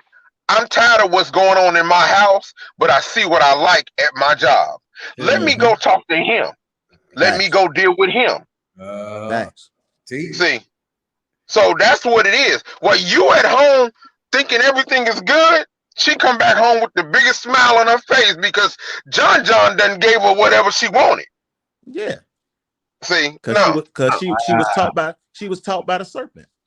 That's why her and the serpent had such an easy exchange between each other, because the serpent was able to touch on what was already in him. That's it. Because you didn't hear her a rebuttal of no, I don't want to do this. No, this is not right. No, even though you knew what the right thing to do, you went along with what the serpent was saying. Say yes to it. Say okay to it. And then what I like what T brung out, he said she just gave him the fruit. He didn't ask no questions. He didn't say anything. Where does it come from? She just gave it to him. Why? Because he trusted her. And It was a knew trusting thing. And she knew that if she had told him, he wasn't gonna eat it. That's right. That's right. Now you fast forward to the second Adam. All the things that happened, he showed you how it's supposed to be done. Not only did he let this demon know, you can't offer me nothing. I'm king. I'm king. But he told him, get behind me. Come on. Get behind me. Because you can't give me nothing you offering me. The world already mine. I own it. I am the man. You just something I made. I made you. Yeah. And if Adam was where if there was a few things that had been revealed to Adam, he probably would have made the same move. Oh no, you tripping. I ain't about to do that. But the scriptures say that the serpent beguiled Eve and she called it out. Well, guess what? You beguiled Adam. and that got there you go. So it is what it is. Yep. But in the end of everything, everybody got their just desserts. Yes, sir. Tanisha, where you at? We waiting on you. We holding out for you before we get ready to shut this thing down. You know what? In the meantime, I gotta let me play a video. Let me play a video real quick. Oh wait, let me see what D said. Let me see what D. He said, I can prove most people that say and follow Jesus is wrong. Drop the mic. He on. Miss Lady, David and Adam were different cases. Adam did not kill no one sister. He said that's what I'm saying. Okay. Let me say this real quick. Let me go to tomorrow night. Really not tomorrow night. That's Saturday night, Sunday morning, 12 midnight. Another little podcast we do. It's late night hype with Tyra Joe, and that is we're going to allow the women to speak freely about sex, dating, relationships, life. Let them speak freely. It's what they call a safe space or whatever. And this topic right here that we're gonna hit about, I guess, I mean, we kind of we just talk about whatever, but the main thing, I guess, is spirit fingers. So tune into that on Saturday night, Sunday morning, 12 midnight Eastern. Please subscribe to the YouTube page. That's where it's gonna be at YouTube, right here at BZNZ Talk. BZNZ Talk. Okay, let's see what we got. Keith Wolf. I hope you got that response last week that to your question, Keith. Hope you got that response. Let's see what Keith got for us. Keith said, "Come on. Man, what kind of women y'all dealing with? Every woman ain't like that, fam. Never said that. The scammer, a liar. The eating of the fruit was not a man versus woman thing. It was, man, hold on, man. I gotta take everybody out. I gotta take y'all off the stage real quick. I gotta take y'all off the stage. Hold on, I'm gonna bring y'all back. Hold on, let me read this. Hold on. The eating of the fruit was not a man versus woman thing. It was about disobedience. The devil will always attack the weaker vessel, which is not always the woman. More cakes, what I just said. But hey, I'm just saying. See, that's what I'm talking about. This is right here a perfect example of how a man can really get caught up in the drama. You know what I mean? Or how a man can really get caught up in things. Why would a man? And Keith, if you want that link, Keith, you're welcome to come up on this stage too. But why would you come in here saying that it wasn't a woman versus man thing when it clearly was? It clearly was. He said it was more about disobedience. Okay, if it was more about disobedience, how come the one that disobeyed wasn't the only one that got the punishment? How come the one that disobeyed, the one that was given the command, how come he wasn't just the only one that got the punishment? All right, man, let me play this. I'll bring y'all back. What y'all got on there, y'all? What y'all got?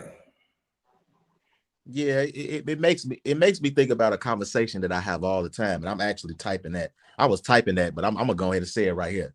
But you know, one of the things me and Steel will talk about all the time is that this is why we always say it's not even the woman that's our problem. Come on. It's gonna be comments like what just went across the screen. It's gonna be the simps. It's gonna be the people that try. And let me clear something up about this simp word. What a simp is somebody like Adam. What happened in the garden was that he had the directive, but he said for a moment he laid what God said down to please a lower power. It People don't matter pleasers. what you want to say. You can say whatever comment you want to put on the screen, talking about a man versus woman, this, that, other. Yes, it was about disobedience. It surely was, to the point that somebody that was a king, which I don't know no society that you know your king is last. That ain't happening in no real society. Adam literally laid down that's like Mr. Miyagi laying down his abilities and saying, Daniel, son, you run the show.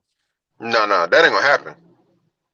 He laid down what God told him not to, because he literally had to worship everything that the serpent said. It was prophetic. Because he said, he said, you will not surely die. He threw that one little goofy word in there to beguile her, and then add to it and say, well, the Most High will know that you'll be like gods. Well, like Mr. D said, that stroked her ego, because that's what he was talking to. Weaker means you're emotional. Men are built with a lot more. It's not that we don't have emotions, but our logic is higher than our emotions. When you're a real man who's been taught by your father, or you've taught, or even if you didn't have your father, but you did the work. That's why I tell brothers all the time, you do an inventory of your life and see what you missed. You get a tutor in life just like you got a tutor in math. Come on. So there's brothers out here that know they didn't have their father. Guess what? They got a man. And then they understood how to move like a man, like a king. And the fact of the matter is, Adam dropped the ball with that. But the second Adam clearly said, get on behind me. That's the difference. Because what was the serpent asking Jesus about? To bow to him. If you just do this and that, just bow to me, I'm going to give you everything. Well, the first Adam literally did that. He bowed to the person that the serpent said would be a god. Come on. That's what happened. And that nature don't just disappear. There are sprinkles of that spirit in this society today. And that's why I always tell you, the social media is the serpent. Because what happened in the garden was an opening of minds. Serpent opened her mind, gave her an idea. She ran to her husband, gave him an idea. And it's the same thing that happens through media. And it's going to go through the one that's the biggest consumer, that woman who always spending money, who always girl this and girl that, cackling with her girls, cackling with her mama. That's why it's beautiful what Stone said. Yes, you turn off everybody else's voice to your father. Your father has to have your ear, because that's how he protects you. That's why me and Steel, we always had these conversations about, now that we are grown enough to be mature and understand what's going on, you better look and survey and see if that woman liked school. Because if she doesn't, if she could commit to school and submit to school, and you know they love that, they submit to them degrees, that's the kind of woman you're going to have to get to. She's going to have to love getting your teaching, not having men in her DMs, not surfing on the internet trying to start fights. She's going to have to love your voice like we love the word of God. If she don't love that, bruh, she ain't it. She ain't it. Yo, Key, if you want the link, just go on and say it. I'll send it to your DM. If you want the link. Yeah, the problem ain't the women, man. It's these dudes that try to stand in the gap for them. Like, dude, we talking about something that's basic in the word. If you know the word, it's basic. Very much so. And what kind of get me, and this is something that I get from women all the time.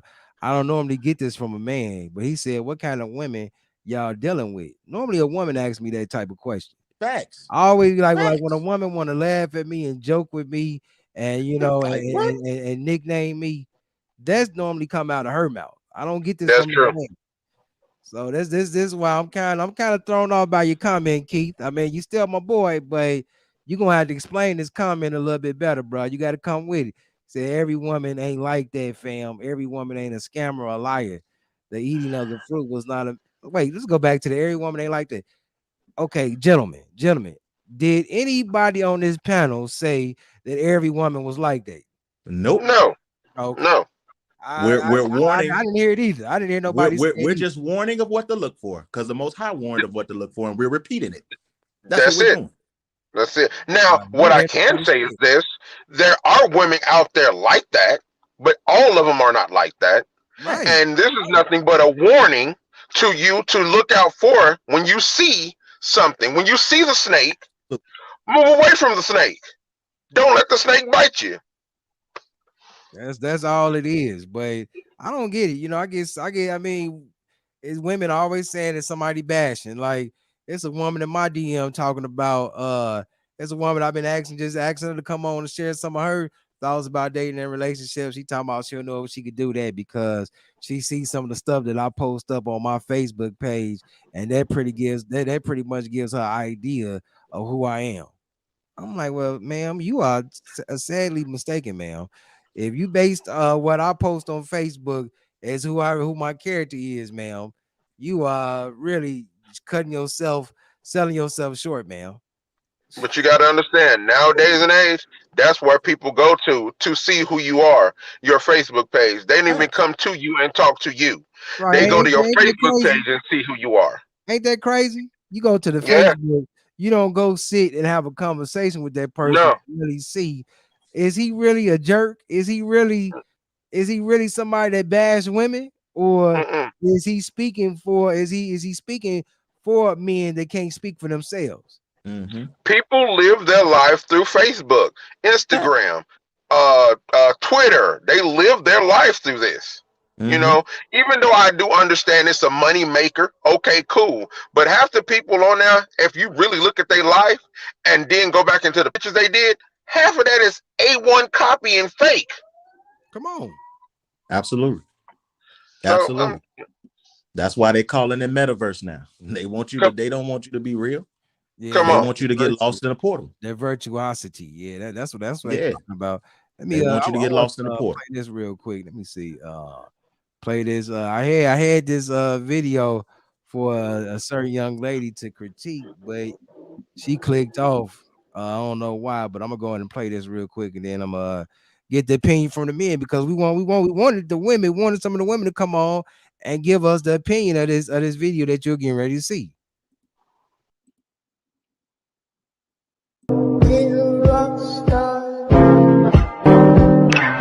So when are we as a community going to address the real elephant in the room? The real elephant in the room. When are we going to start making toxic mothers be accountable for their actions and the trauma that they caused you? Oftentimes I see people blaming the fathers. Well, he wasn't there, he didn't do this, he didn't buy this, he didn't spend this time. What about the monster in the house that's literally destroying her children? When are we going to address that? The person who's with the child. Because as a child, you don't really see what's really going on. Who's really the boogeyman? You know what I'm saying? Like, you really don't see who's really causing all this chaos and havoc in the house. Y'all always talk about breaking generational curses. When we going to break that curse? Because I'm sick of it. Come on, my sister. And teach, because this is what we talking about. And not only that, I'm so appreciative and happy to see women saying the stuff that I say. So therefore, you can't, when you see a woman say it, you can't say, oh, she bashing. She's a woman. You know what I'm saying? She's a woman. She knows the behavior. She knows the nature. She can't bash what she is. So I enjoy seeing those. But that's it. When are we going to speak about that? I'll let the brothers come in and speak. You got it, Stone. Man, you know what? I was looking at that, and what I got from it is you get a lot of this is what I'm gonna say. You get a lot of baby mamas, and then you get the dudes who want to see their kids, want to be there, want to be protective, want to love their kids and everything, and then you have the baby mama who want to cause the havoc. Tell them if he over there with another girl, tell me. And they talk to the kid about this.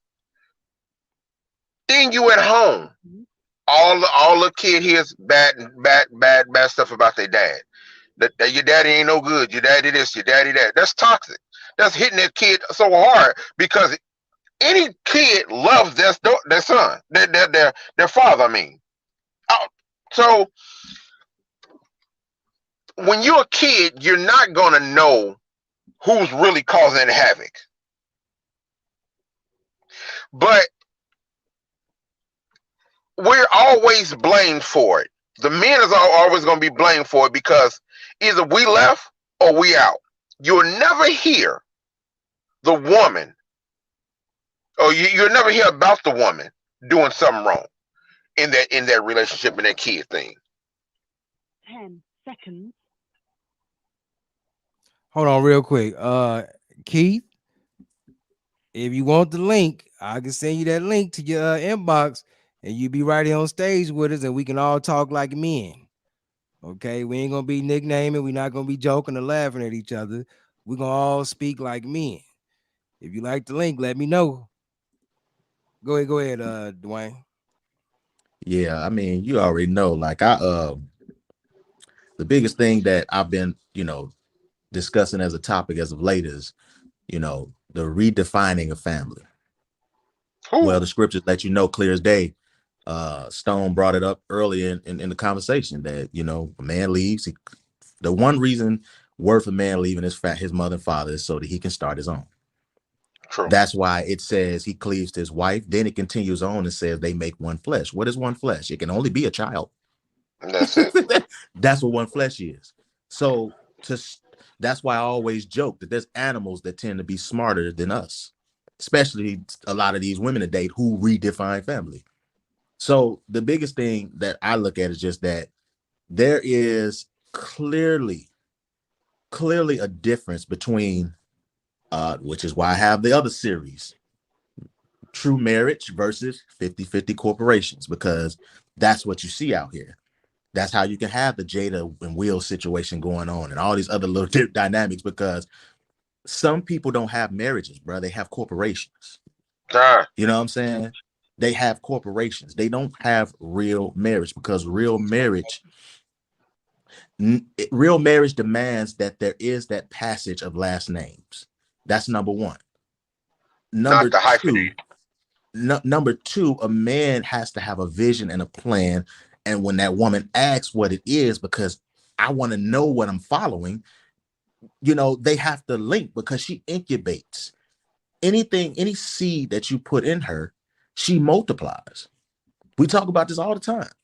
So by the time you get down to what the young lady said in the video is, it goes back to the thing I talk about all the time, which is we've heard for decades people talk about the absence of the father. But what about when the woman stays and that child is juvie, locked up all the time, a delinquent at school, got all these different things going on? Is she, when are we gonna call that out? Because I bet you if both parents was there, they try to put that blame out there. So if they never touched base with their father, they got, we can say that all day. We know that. But what about the person that they are touching base with? They see every day. Is she teaching? Is she feeding? Is she just, going to work and leaving them at the crib and always somebody looking after them but her? The fact of the matter is, family is redefined today. And that's what I will put on the man. Because at the end of the day, there's a very small percentage that, you can put on the woman. But I'm going to leave that to when it's marriage. And a woman, the numbers clearly show that it's in the high 70s going into the 80 percentile of these women filing divorce for whatever reason, the family getting broke up by the woman. It's only the relationships that are a threat when she's unhappy, right? So at the end of the day, when it comes down to that man, you have to have a plan, man. You have to have a plan. You have to know who you're dealing with. You have to vet that woman. You have to know that the person that you give your dreams to, your vision to, just like with Samson, he was giving all that to Delilah, and she was setting them up in the background. Setting them up for failure. You gotta know who you giving yourself to, because your seed is supposed to be the most powerful thing you got. Hey, bro. The woman don't create life. We do. We carry the life spark. Hey, so what does that mean? It comes down to who we choose to impregnate. You know what I'm saying? But you got to know who you choosing, because a lot of these women are ready to take your seed, run with it, and say, this is my child. I create life. You know why? Because they've been brainwashed to believe that I don't need him now. I got a seed. I can run, because now I'm about to get his money too. Child support. That's all they want. Move like that. Some people do move like that. Yeah. That's why it's back on the man. And this is why I always encourage, now that I've grown and learned the things that I've learned through marriage and all that, I would encourage, and it's just my opinion, but I encourage, because you ain't gonna know much in your 20s as a man. Don't even try to have no marriage. Don't even try to have no kids till you about 35 to 40. Leave it alone. Because the very women that are talking, oh, that's something wrong with you. You 30-some years old. And is why you wasn't a sucker like these other Negroes with multiple baby moms. Come on. I'm shocked. I don't understand that. That's what they really saying. Right. It's baffling to them. You on a good path. Stay on that path. Stay on that path. Hey, no, I was gonna say, Dwayne, is that when you said that Delilah, man, you made me think about that song. Hey there, Delilah, how's it going in New York City? Man. I'm waiting on Keith. That's why most pros get a baby before they with a woman 2 years. Right. I mean, Brittany Renner. Hold on. Let me play that. Because Dwayne, you didn't speak about that last week. So let me play it. Hold on 1 second. I'm about to play it. I still got it. Here we go. 6 years ago, men with a lot more. I thought everybody had you as a side chick. I'm gonna be honest. I thought everybody else had you as a side chick, and listen. In a male community, we know the chicks that's like, yo, that's side chick pussy.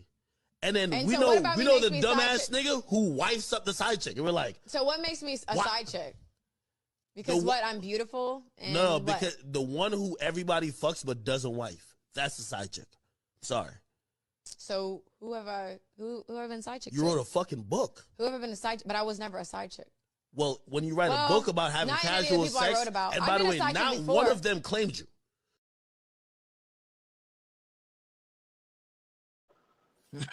Comment.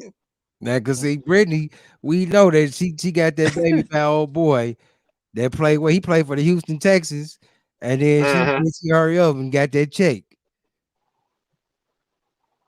Yeah, she Brittany Renner, man, she on one, man. She with old boy play for the Charlotte Hornets.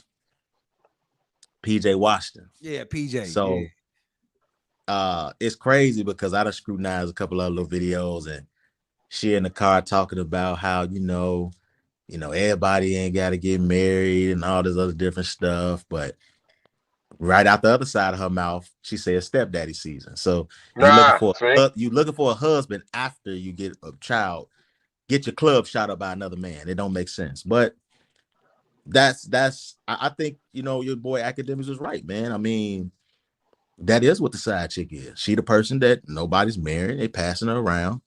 And they just not gonna take her seriously because I was telling somebody yesterday. Huh? She fun. Ain't nobody gonna take that serious. You go from person to person. You the side chick. I might got a wife, but you the fun chick. That's all you are. And like he said, for the and I'm sorry to cut you off, bro, but for the person that wifes you up, we were like, whoa, you don't know what she really doing, do you? Like, why are you doing that? Yep.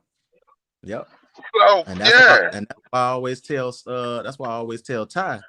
And I was talking to one of my boys yesterday. I told him, I say, one of the biggest things that's a red flag to me today, as a 40-year-old man, is that when I hear a woman talking about all how she gotta come, what this, that, other, all these little specifics, I'm like, yeah, you had a little bit too many rods, and I'm good on that. Pretty much. Because that's that serpent. That's that Eve spirit right there. You're gonna do whatever you want to do or whatever you got to do to get your little bus. That ain't what a relationship. That ain't really a relationship about. And those women 9 times out of 10, when the sex, because the sex can't always be off the chandeliers. It can't always be. Just like you can't always be happy. You can't always be sad. Sex ain't every sexual opportunity is not gonna be off the chandelier. Sometimes it's gonna be quick. Sometimes it's gonna be long. Sometimes you're gonna be bouncing off walls. Every different experience gonna be different. So what it tells me is that when you focus so much on how big that stuff is and how you last on and how much I bust, you gonna talk about that man. You gonna tear him down when you don't get what you want. So, you know what, man? Wow, you need to say see. You need to have a bullhorn, and repeat that all over the whole world, because every woman, all these women think every time we have sex, it got to be on top 20-10-10. I got to be climbing the walls and scratching the paint. The neighbors got to know my name. Bull crap. That's not going to happen all the time. It's not. You might. One day you might get it. Oh man, it was amazing.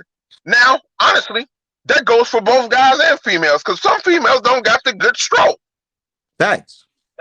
So for a woman to say, "Oh, I got this good stuff between my legs and whatever," but once a man tell you your stuff ain't right, baby, something wrong. I don't like it. I don't enjoy it. That's the problem. Yeah, I got cussed out. I'm talking about cuss. I was all kind of gay persons and this and that. I didn't like it. I didn't enjoy that. I don't want to mess with you no more. Oh man. Oh man. Yep. Oh man. Come on. How you gonna say no? I didn't like it. I didn't enjoy that. I don't even want to get on some of the stories that I gave, but yeah, I hear you. And crazy thing is, I was talking to one of my married buddies last night, and I told him, I say, man, I've never heard a dude. I don't know no dude that I've ever heard, no movie, no show, no none of that, where a dude complained about not busting like a woman complained about not busting. Hold on real quick, Mr. D. We're gonna let Dwayne finish up, and then D, you come in next. Go ahead, Dwayne. And yeah, like I was saying, I've never heard no man, no show, no nothing complain about how they didn't bust. And so me and my guy was just talking about the times we didn't bust in a situation. Yeah. And we didn't tear the woman down. We didn't beat over the head. I said, you know what was asked? You didn't bust? And the same person who in other situations might get mad and say, girl, that nigga didn't even make me come. I'm pissed off, blah, blah, blah, blah, blah. They get the same level of offended if you tell them you didn't bust. You didn't bust? Man, let me go back in because I got to do something. You gonna bust. That's that's a stroke of their ego too. Yeah, they mad if you didn't bust, and they mad if they didn't get a bust. Yep. All right, Mr. D, let me bring you in. Hold on. All right, go ahead, Mr. D.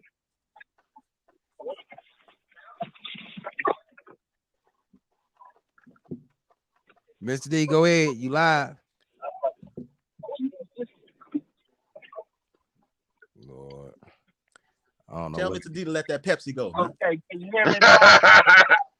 Can you hear me? Yes, sir. I can hear you.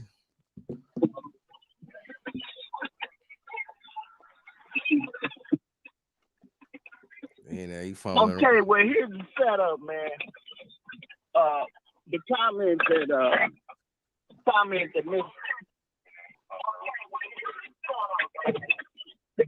that Mr. Wolf made, I think he's a little bit wrong and off base on that. You know, because oh man, let me read that again, because I really don't want to chew into him like that, because I know young folks, you know, when old folks tell young folks, they call us old school. But the more I hear young folks, it's on the screen. School, the more I understand why. It's on the screen, D. It's on the screen. I can hear you, boss. It's on the screen. Okay. Eating of the fruit is not a man versus woman thing. It's about disobedience. The devil was always attack the weaker vessel, which is not always the woman. More catch what I said. Okay, let me tell you, little bro. Let me tell you, little bro. Take it from an old man that's 300 years old. When the devil attacks anybody, we have to start with the foundation. The devil started the attack of the foundation with the lady that started all women to be liars and weak and want things that they see. I'm sorry, but that woman is Eve. She started it all. And that's why a lot of church folk today, please forgive me and don't shoot me when you see me, if you see me. That's why most church folk today sit up in the church lying, talking about they going back with God, and here they is talking about the pastor's wife is the first lady. And she the first lady, she over 2,000 years. She the first lady, she over 2,000 years old. She can't sit up there no way. And the part where the devil being cunning like he is, and I have to admit the devil is cunning because God said he was. Mm-hmm. He told Eve, you will be like God. And she got to think, what? Hey, I'm going to be like the man that made heaven and earth. That's the reason why Satan got kicked out of heaven, because he wanted to be like God. And see, now this right here is going to throw all them theologians off the side of the boat, and I'm going to guzzle a Pepsi after I say it. That's where bestiality started at in the Garden of Eden. And according to your King James Version Bible, that's what it says. And after the curse, and I got to get with Brother Stone on that, I think his name's Stone, he was right. Everybody involved got in trouble. The devil, he used to walk upright, but after he went all into Eve and could see and put his seed in Eve first, put his seed in Eve first, he got cursed, and God told him, from this day forward, you'll be on your belly. That's where everybody get the snake from. But see, and the reason why I said the devil started that bestiality, because according to the scriptures, God told Cain, you are of your father, the devil. And the devil was a beast at that time. So, you know, and like I said, Eve lied when she said God had forgiven her. You don't find nowhere in the scripture where God has forgiven Eve. If he'd forgiven Eve, he would have took the curse off. And for the young lady, Miss Clay, that said that God do, you know, the thing she said about David, David had a lady's husband killed so that he could have that woman. Mm-hmm. Never had anybody killed. Matter of fact, it's not recorded where Adam killed no human. But David had the lady's husband killed so he could get her, so he could hide the fact that his eyes was bigger than his, help me through it. So you see, women do not like to hear the truth. At the end of the day, when it's all said and done, the Bible that most people say they live by, they don't believe it. I can prove that most folks that say they are saved and following Jesus, I can prove it by the King James Version that they say that they living by. And excuse me, Mr. T, I'm going to bail out now because I'm going to drink this Pepsi right about now. I think somebody's getting kind of warm out there. All right, go ahead, drink up. Go ahead, drink up, man. I mean, I think he having phone connection problems, but yeah, man, that's what it's about. Man, I done waited long enough. I done held out long enough for Tanisha, Clay, and Keith Wolf. And neither you, well, I seen Tanisha come in, but she never came. She went back out. She came in real quick for a hot second, and then she went back out. I don't know what's going on. We'll find out after the show. Keith, you said send the link. The link has been sent. I sent it to your Facebook message. We sit there waiting to talk. I had that man conversation, because what we're not gonna do, we're not gonna laugh at others for they way of thinking and way of understanding, but we're gonna have a talk. We're gonna have a talk like men. Why do you feel as though the women are you working fam in the studio? Oh, okay. Well, I mean, I was waiting on you. I was waiting on you to chop it up, bro. I mean, we always here for that conversation because at the end of the day, when we talk about manhood, it should be a universal thing, but we're finding out and noticing that it's really not universal. It is a true fact that a lot of men was not born and raised the same. I know for a fact. I know I wasn't born and raised the same.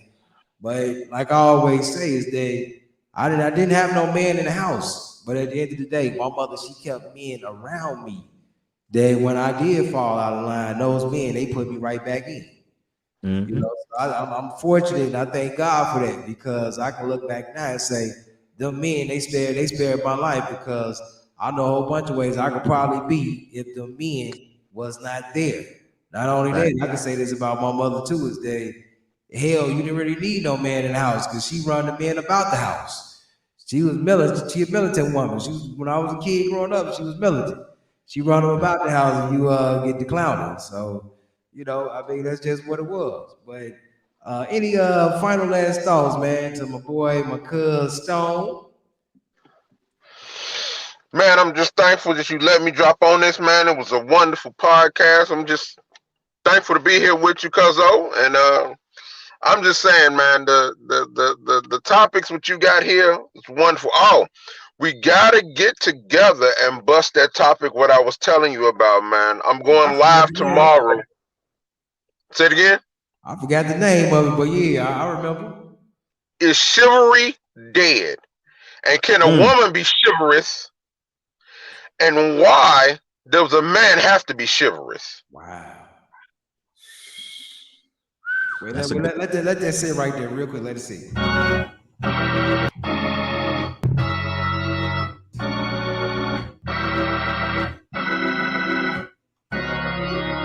All right, go ahead. That's what we're gonna be dropping out tomorrow. On it's my podcast is called In the Lounge with Stone and B, what a grown and sexy play. So you can get me on YouTube, on Spotify, on iTunes. I'm a little bit everywhere. Everywhere you get a podcast, I'm there. I'm just trying to make it get good. I'm thankful to be here on here, man.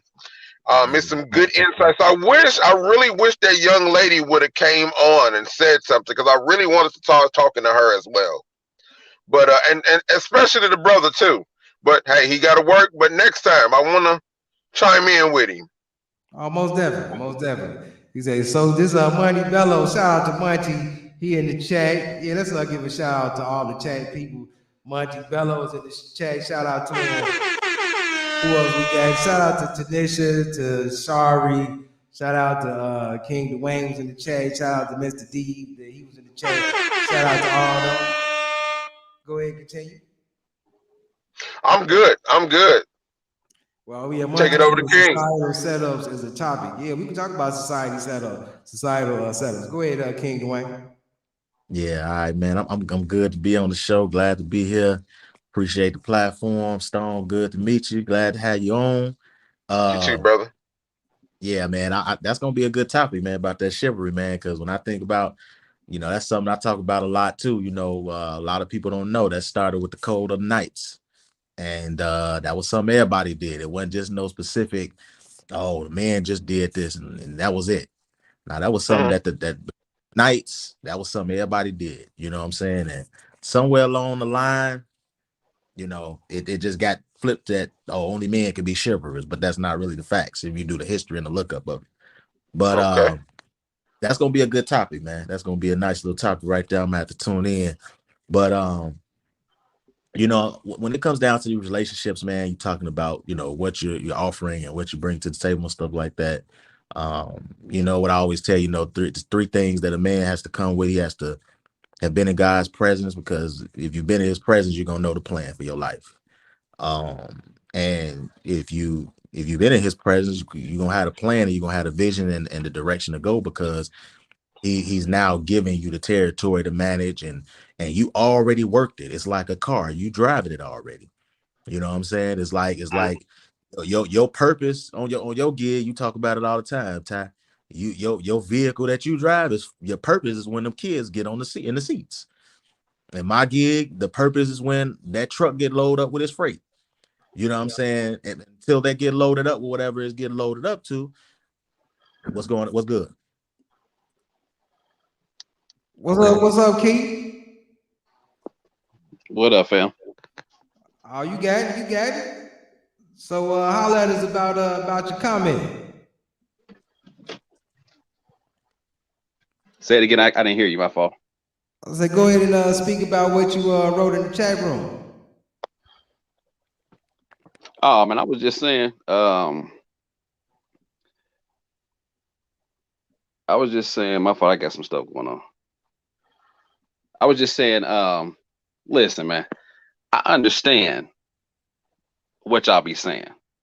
I totally get it, especially from the male standpoint, male side, however you want to look at it. I totally get it. But everything to me on the show, man, it just seems everything is not a man versus woman thing. Everything ain't about the woman is this, the woman is that, the man is this, the man is that, the man is head, the man is king, and all that kind of stuff. Now, I totally get what you're saying. You understand what I'm saying? But every situation doesn't apply with that. Go ahead. No, for real. Every situation doesn't subscribe to that format and that mindset. You know what I'm saying? Okay, I got you. But what we do here on this program, because this program we are doing something specific, whereas we are restoring manhood. We're trying with the ladies. If the ladies come back, ladies keep running off from us. We're trying to restore womanhood. We're restoring the family. We're restoring marriage. So in order to do that, we have to constantly bring these terms up so you will understand and know just exactly what we're talking about. Because if we don't make it plain, you still could be lost. Okay, then that makes sense. Now that I understand that makes more sense. Because I understand, listen, everything has its place. Man has this place, woman has this place. Woman has her place. So with that understanding, I totally get the focus and the comments now. You understand what I'm saying? Yes, but without sir. that understanding, I wouldn't have got that because it seemed like something totally different. You know what I'm saying? Yeah, we trying to restore. That's what we doing. We trying to restore to get it back to how it used to be. Because right now, man, we lost. We lost out there. We toe up out there. But yeah, I totally agree with that. It's a lot of foolishness going on, man. I said the other day, listen, these men, I don't know what they on today, man. Like for real. And these women out here playing nigga games. Facts. That's just what it is. That's facts. Gentlemen, y'all got something to say? Stone, King Dwayne? You got it, King. Yeah, unmute yourself. I got you. Yeah, he knocking right on the door. I mean, that's the reason why. I mean, the thing about it is, if you talk to the see, this is what I get out of men coming together and talking. Right. When men come together and talk, it ain't gonna be no emotions. If it is, it's a problem. Because if two people arguing, that just means nobody know how to teach. Nobody is really saying anything. But the minute that one person is talking and the other person is listening, that's a teaching session. That's a back and forth. That's a conversation. You know, and one thing that is becoming very clear is that it seems like our women can get into the classroom and they can listen to the professor and they can get their degree, but they can't have no success in their relationships with us. Every man ain't out here on goofy. And I see some good brothers. I think all four of us. I don't know Keith. I don't know Stone. Me and Ty, you my brother. But I'm just going off face value. I get the impression that even on this platform now, there's some pretty good dudes out here. I take care of my children. I'm there to teach them. And this is all with not having a father and not having my mother either. So it's not always a dynamic where even the child is left with the mama. Sometimes you ain't got both. Yeah, but true. that's in the scriptures too. That mother and father will forsake your child, but God is there. So this is why I always talk about, you know, because in my life I had to take a lot of things head on and just go get help. I couldn't be prideful, bro, because it would have destroyed the heck out of me. I ain't had time to be being prideful and I ain't gonna get no help and I ain't gonna. No, if I could get tutoring in math, I can go get tutoring in manhood. I don't know how to do this. Help me. I ain't got time to be prideful because now as a 40-year-old man, I got something to teach my sons. I got something to teach my daughters. I actually got married.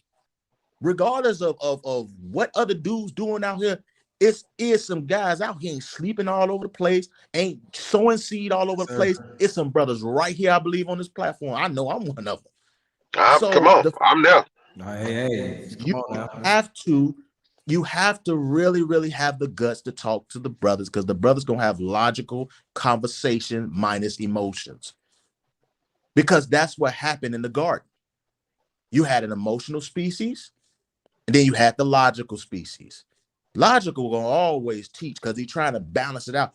Really, our woman's emotions sharpen us because we always got to solve some problems. That's our job. Come on. That will forever be our job. So the biggest thing is choosing your headache, because they beautiful. But your woman gonna be a headache. And just like the man gonna be a headache to her in ways. She also gonna be a bill. You know what I'm saying? It's different things on both sides that you gotta know. As a man, you gotta know about manhood, and you definitely gotta study her and know her, because when you see certain things, it's gonna make you have patience, because I know that's just a woman. I just know that's just my baby. I just know this, that, other. But you don't give in to things that you know God said don't give in to. Mm-hmm. Those are the things that we trying to talk about. And then the show tonight is, what do you have to offer? You know what I'm saying? On both sides, you got to know that out the gate coming to the table. And I'm not afraid to address no topic. All the way to the bedroom, whatever. That's just me. Society, our homes being split up, whatever. I'm down for every discussion. That's what I come on with. All right, Stone. Well, you done summed it all up, King. But what I can say is this, is when the men get together like this, and I tell my story, you tell your story, I can learn from you. You can learn from me. Right. We can learn from each other. Now, what he said about the emotional thing, men, we have emotions. Yes, we do. But you will never have emotions like women have emotions. You will never have that, because we have, like you said, logic. Women don't have logic. They run off emotions. That's why you get a lot of screaming and yelling and upset. Then they calm down and think about what happened. Too late now. I'm gone. I don't want to deal with that. So when I was growing up, Tyron, no, sure, grandma raised me. Belzoni, Mississippi. That's my girl. Sure. You know, I didn't have no dad, but I had an uncle. You know, uncle showed me what to do. I had people around me showing me what to do. I had men showing me how to be a man. Mm-hmm. So, and that's what it is. You need men in your life to show you how to be that man, or you're going to end up like a simp, like you said. Hey, Keith, let me ask you a question, Keith. Keith, you got to unmute yourself. Okay, go ahead. Are you married? Say that again. Are you married? Yes, sir. Okay, in your marriage, dude. I mean, do y'all? I mean, I know I'm not gonna say do y'all like have specific roles or whatever, but you know, is there a level of respect there, knowing that you are the man and the head of the house? Most def. Okay. Most def. But the thing with me, that ain't my. I don't. There is that understanding is there. Okay. But that's not like I'm quiet. You know what I'm saying? Mm-hmm. So I let her do whatever she needs to do. I let my kids do whatever they need to do. But when I speak, it's known. When I give my kids a look, I don't even have to open my mouth because they know. And that's how it should be. I'm not saying. Yeah, they already know. We're not telling men to be, you know, walking around beating your chest and stumping. But we saying, you know, take your rightful position. Yeah, that comes, but that's the thing, man. That comes with the man understanding who he is. Number one, Facts. that's first. And when the man understands who he is, the woman is gonna understand who he is also. So the respect is gonna come hands down. But when you don't have that understanding of yourself, fam, like seriously, and most people honestly don't. Yep. And that's really sad. Mm-hmm. They don't know where they at. They don't know how to handle situations or nothing. So when a woman sees that, it's a wrap, man. And if you got the wrong woman, if you got the wrong one, she's gonna see that weakness and exploit it. Facts. Man, all the way through. I've been there. Facts. I've been there. Yep. Absolutely. So you got to be careful with who you link up with. Mm-hmm. That's facts. That's why also on here we talk about really men shouldn't even be having sex until they get married. You know, I mean, because you just shouldn't be spewing your seed around like that. Because Dwayne, he teaches about the soil, how the man is the farmer and the woman is the soil, and how he is responsible for the seeds, you know, where he's putting his seed at. And if that soil is not right or ready for that seed, you shouldn't even go in. You shouldn't do it. Right. Most definitely. You're gonna create a disastrous situation, man. You ain't lying. You ain't lying. And the scriptures let you know the different soils. There is soil that choke your seed and suffocate your seed and destroy your seed. If you can't give your vision to a woman and she multiply it and amplify it, and instead she destroys it and makes something destructive, that's an issue. That's an issue. And that's on the man, because there's a lot of times when we are in relationships that went going way too long, and there's things that started that never should have started. You know, and we have to understand that, like, no farmer just out there just going to whatever. He studied her. He studied his land. He doesn't try to change it. He studies it. And then whatever he puts down, it's going to adapt to what he's putting down there. But one thing is for sure is that the woman in her most absolute beauty is going to multiply everything you give her, spiritually and naturally. She going to repeat you give her your vision. She going to repeat it back to you when you don't believe it no more, or when you doubt it. But you said, God, this, that, and that. She going to repeat it back because you know who you were, and you told her who you were. So what Keith just said is absolutely on point, because she looking at you. She's studying how you move. That's why I always use the car as an example. You can't do nothing but focus on the road. She is your eyes. You got to trust her with everything. So she watching how you move, and she going to tell you in love if you got road rage. And I like how you said in love. As long as you got that good one, though. Facts. That right one going to tell you. Yeah. Yes, sir. Well, man, this everything is based off having the right one. Yes, sir. Keith, man, don't be no stranger, man. Come through, chop it up with us, man. I mean, you never know who's gonna be up here on stage, because I have a little bit of everybody that come through, man. So you should come through, man. Chop it up with us sometime. Yes, sir. Man, that's what's up. You do studio sessions every Thursday? No, not every Thursday. I just had to finish up some stuff I've been working on. Oh, okay. Hey man, let me get a sample of some organ playing, man. I need that organ. I need that organ. For real. You already got it. I heard it earlier. What you do? You right? That organ is not the right organ I need. I need the organ that's gonna follow me. Like when I say, you know what I mean? You want to tune the organ. You want to tune the organ. You want one of them old COGIC, and the Lord said, yeah, Lord, on the mountaintop. Yeah, no. Oh, wait, hold on. I think D want to say something. Let me bring D back in. I forgot. Yeah, we still on. Yeah, D still on. Go ahead, D. Tell him put that Pepsi down. Yeah, put the Pepsi down. He showed drinking that Pepsi. Go ahead, boss man. Okay, for Miss I'm glad. Well, you know, sometimes a brother get choked up with the ice cubes in the Pepsi, you know. Hey, listen up, man. I'm glad Mr. Keys got a better understanding, because, see, you know, sometimes people fall off the edge of the ship by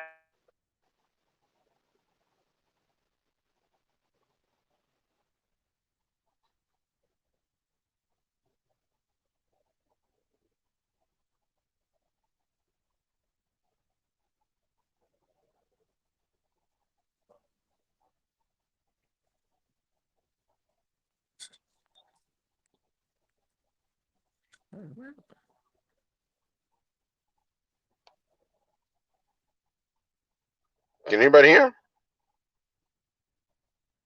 I can't hear nobody. Yeah, we can't hear him, Ty. Yeah. I thought I was the only one. Okay, cool.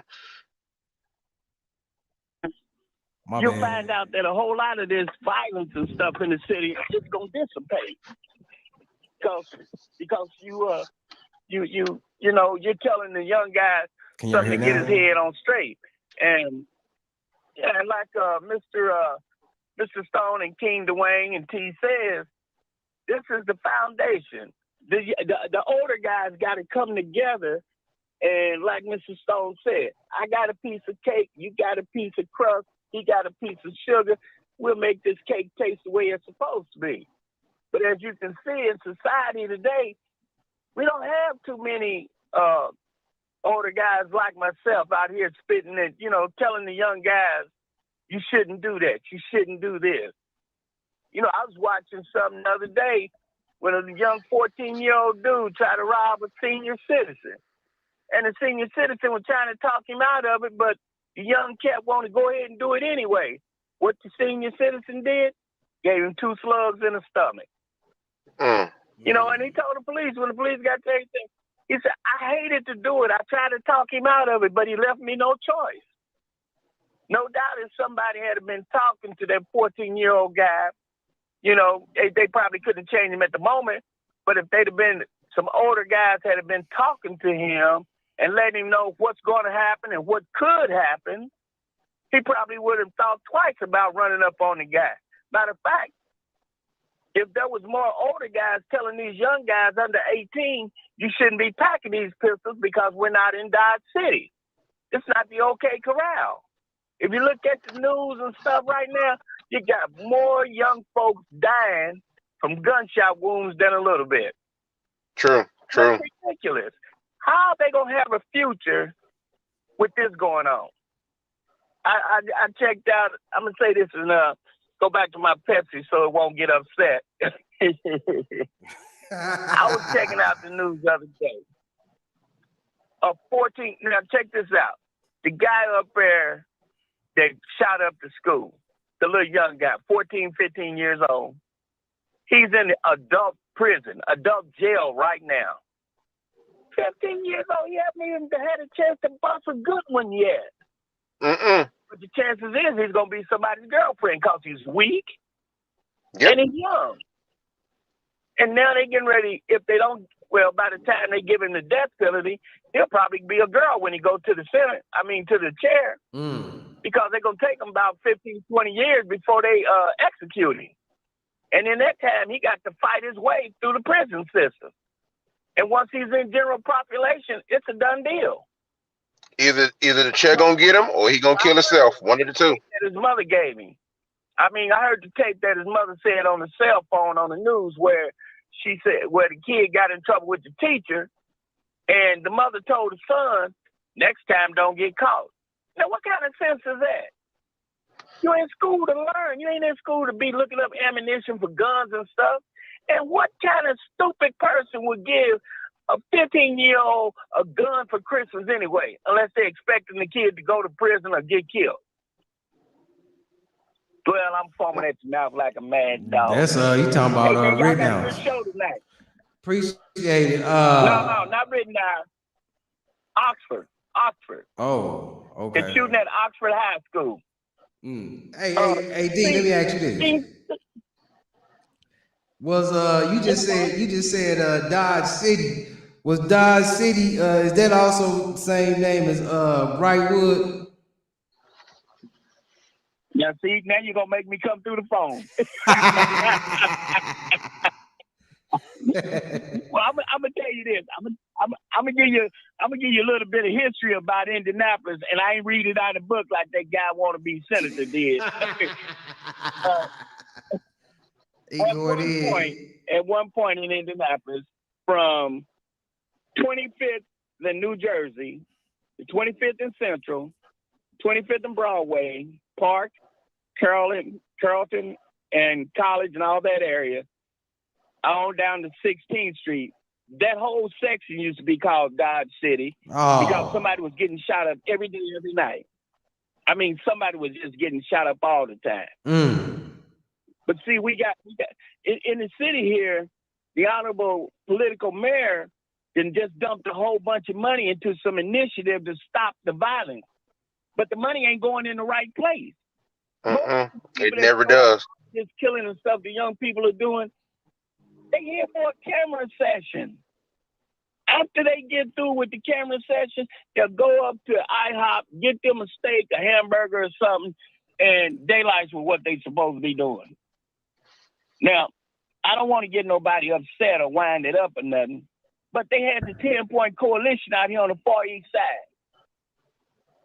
When them guys came out here parading and collecting money, they had those 5-gallon buckets, parading and collecting money and acting like they trying to stop the violence over here on 42nd and Post, Mid-Hoffer, and in that area.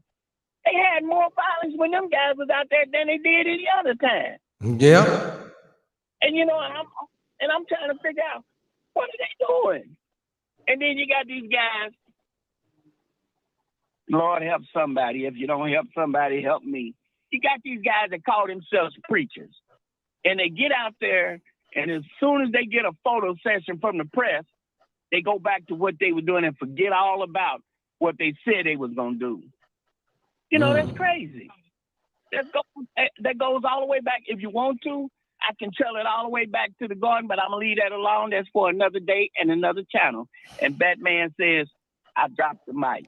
I'm out. All right, D. Appreciate it. Oh, man. All right. Any final last words? We're going to close about here. No, man. Good show, man. Good show. Appreciate it, bro. Man, yeah, Keith, man. There'll be no stranger, Keith. Come through next time. That's what's up. I'll be through. All right, man. Yeah, matter of fact, I'll be back on the ground Saturday night. So next Thursday, we're gonna probably be live somewhere in the studio. Hey, come sit down with me. Yes, sir. Come sit down with me. Yep. Oh, wait, we had some comments. Let me read this real quick, and then we're gonna get about it. I believe we are all guilty of being misguided by old, outdated information that hasn't worked for those before us. So why keep running that script? Yeah, I have. We need to have a paradigm shifting conversation that challenges all the things our parents paired from their parents that have never been vetted out. Facts. I'm with you on that. Let's see. Violence is part of the human condition. It will always be part of our world, right? We got to know how to, control that violence. But yeah, that's crazy though. But there are places in this world where violence is not as high as it is in other places. True. Yeah. So you have to ask that question, like, man, what is it that they doing? What is it that they doing that we not doing? I know I worked with a guy, he was from Nigeria. This was about 10, 12 years ago. We worked it was kind of like a little juvie place in Indianapolis. And he was saying, well, in Nigeria, where I'm from, he said, cops don't really control the people. He's like, if you drink and drive, he said, the cops not writing you no ticket. He said, you just die. That's what he said. He said, you drink and drive. He said, you get in an accident, you die. That's what happened. They say cops not pulling you over, right? No tickets, none of that. And another thing, Ty, talking to some of them cats in college, man, they just tell us, man, like, you know, violence and stuff like that, criminal activity is down over there because if you stole something, your hand got cut off. You looked something, your eyes cut off. You know, like you be walking around just like this, right? For real. Muggs knew, like, no matter what, if you kill somebody, you died. You know what I'm saying? Yeah. So they really went for that eye for an eye syndrome thing. Facts. Yes, sir. Yep. Yes, sir. Why, all right, brothers. Until next time, y'all have a good one. And I'm gonna go ahead and wrap this thing up real quick. Man, appreciate everybody for tuning in tonight. We're not gonna hold you any longer. This is one thing I would love for you to do. Please hit that like button, the love button, the dislike button, the share button, the subscribe button. Hit all those free buttons. Do that solid for me. And if you're really feeling froggy, you see it rolling at the bottom of the screen. The cash out, if you'd like to donate $1 or $2 or a few, I would greatly appreciate it. But also don't forget on Saturday night, really early Sunday morning, 12 midnight Eastern, you're gonna see our other little side podcast, Late Night Hype. We talking about when they talking about spirit fingers, you'll figure out why they use the word spirit fingers. Where the ladies just gather up and they speak in a safe place. We call it that's the ladies' safe place. I guess the ladies didn't feel safe tonight, so none of them came through. But other than that, can't wait to see you guys next Thursday. Join us again next Thursday. We be in the studio, so hey, come through. I want to see some people joining me in the studio next week, so we can really, have a conversation. We might go longer than our normal 2 hours. We went longer tonight, but next week probably even longer because I ain't probably gonna have nothing to do. Get up that Friday morning and do that. So hey, we all just chilling. But hey, without further ado, everybody be safe. Be safe out there while you're doing that holiday shopping. Carry you some mace, knife. If you own a gun, grab that too. Just protect yourself because it's some weirdos out there robbing people, especially this time of year. They're out there robbing people, and we don't want nothing to happen to nobody. So please protect yourself. Without further ado, ladies and gentlemen, have yourself a great night and a great weekend. Peace.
Even though it sounds cliche, begging for your mercy.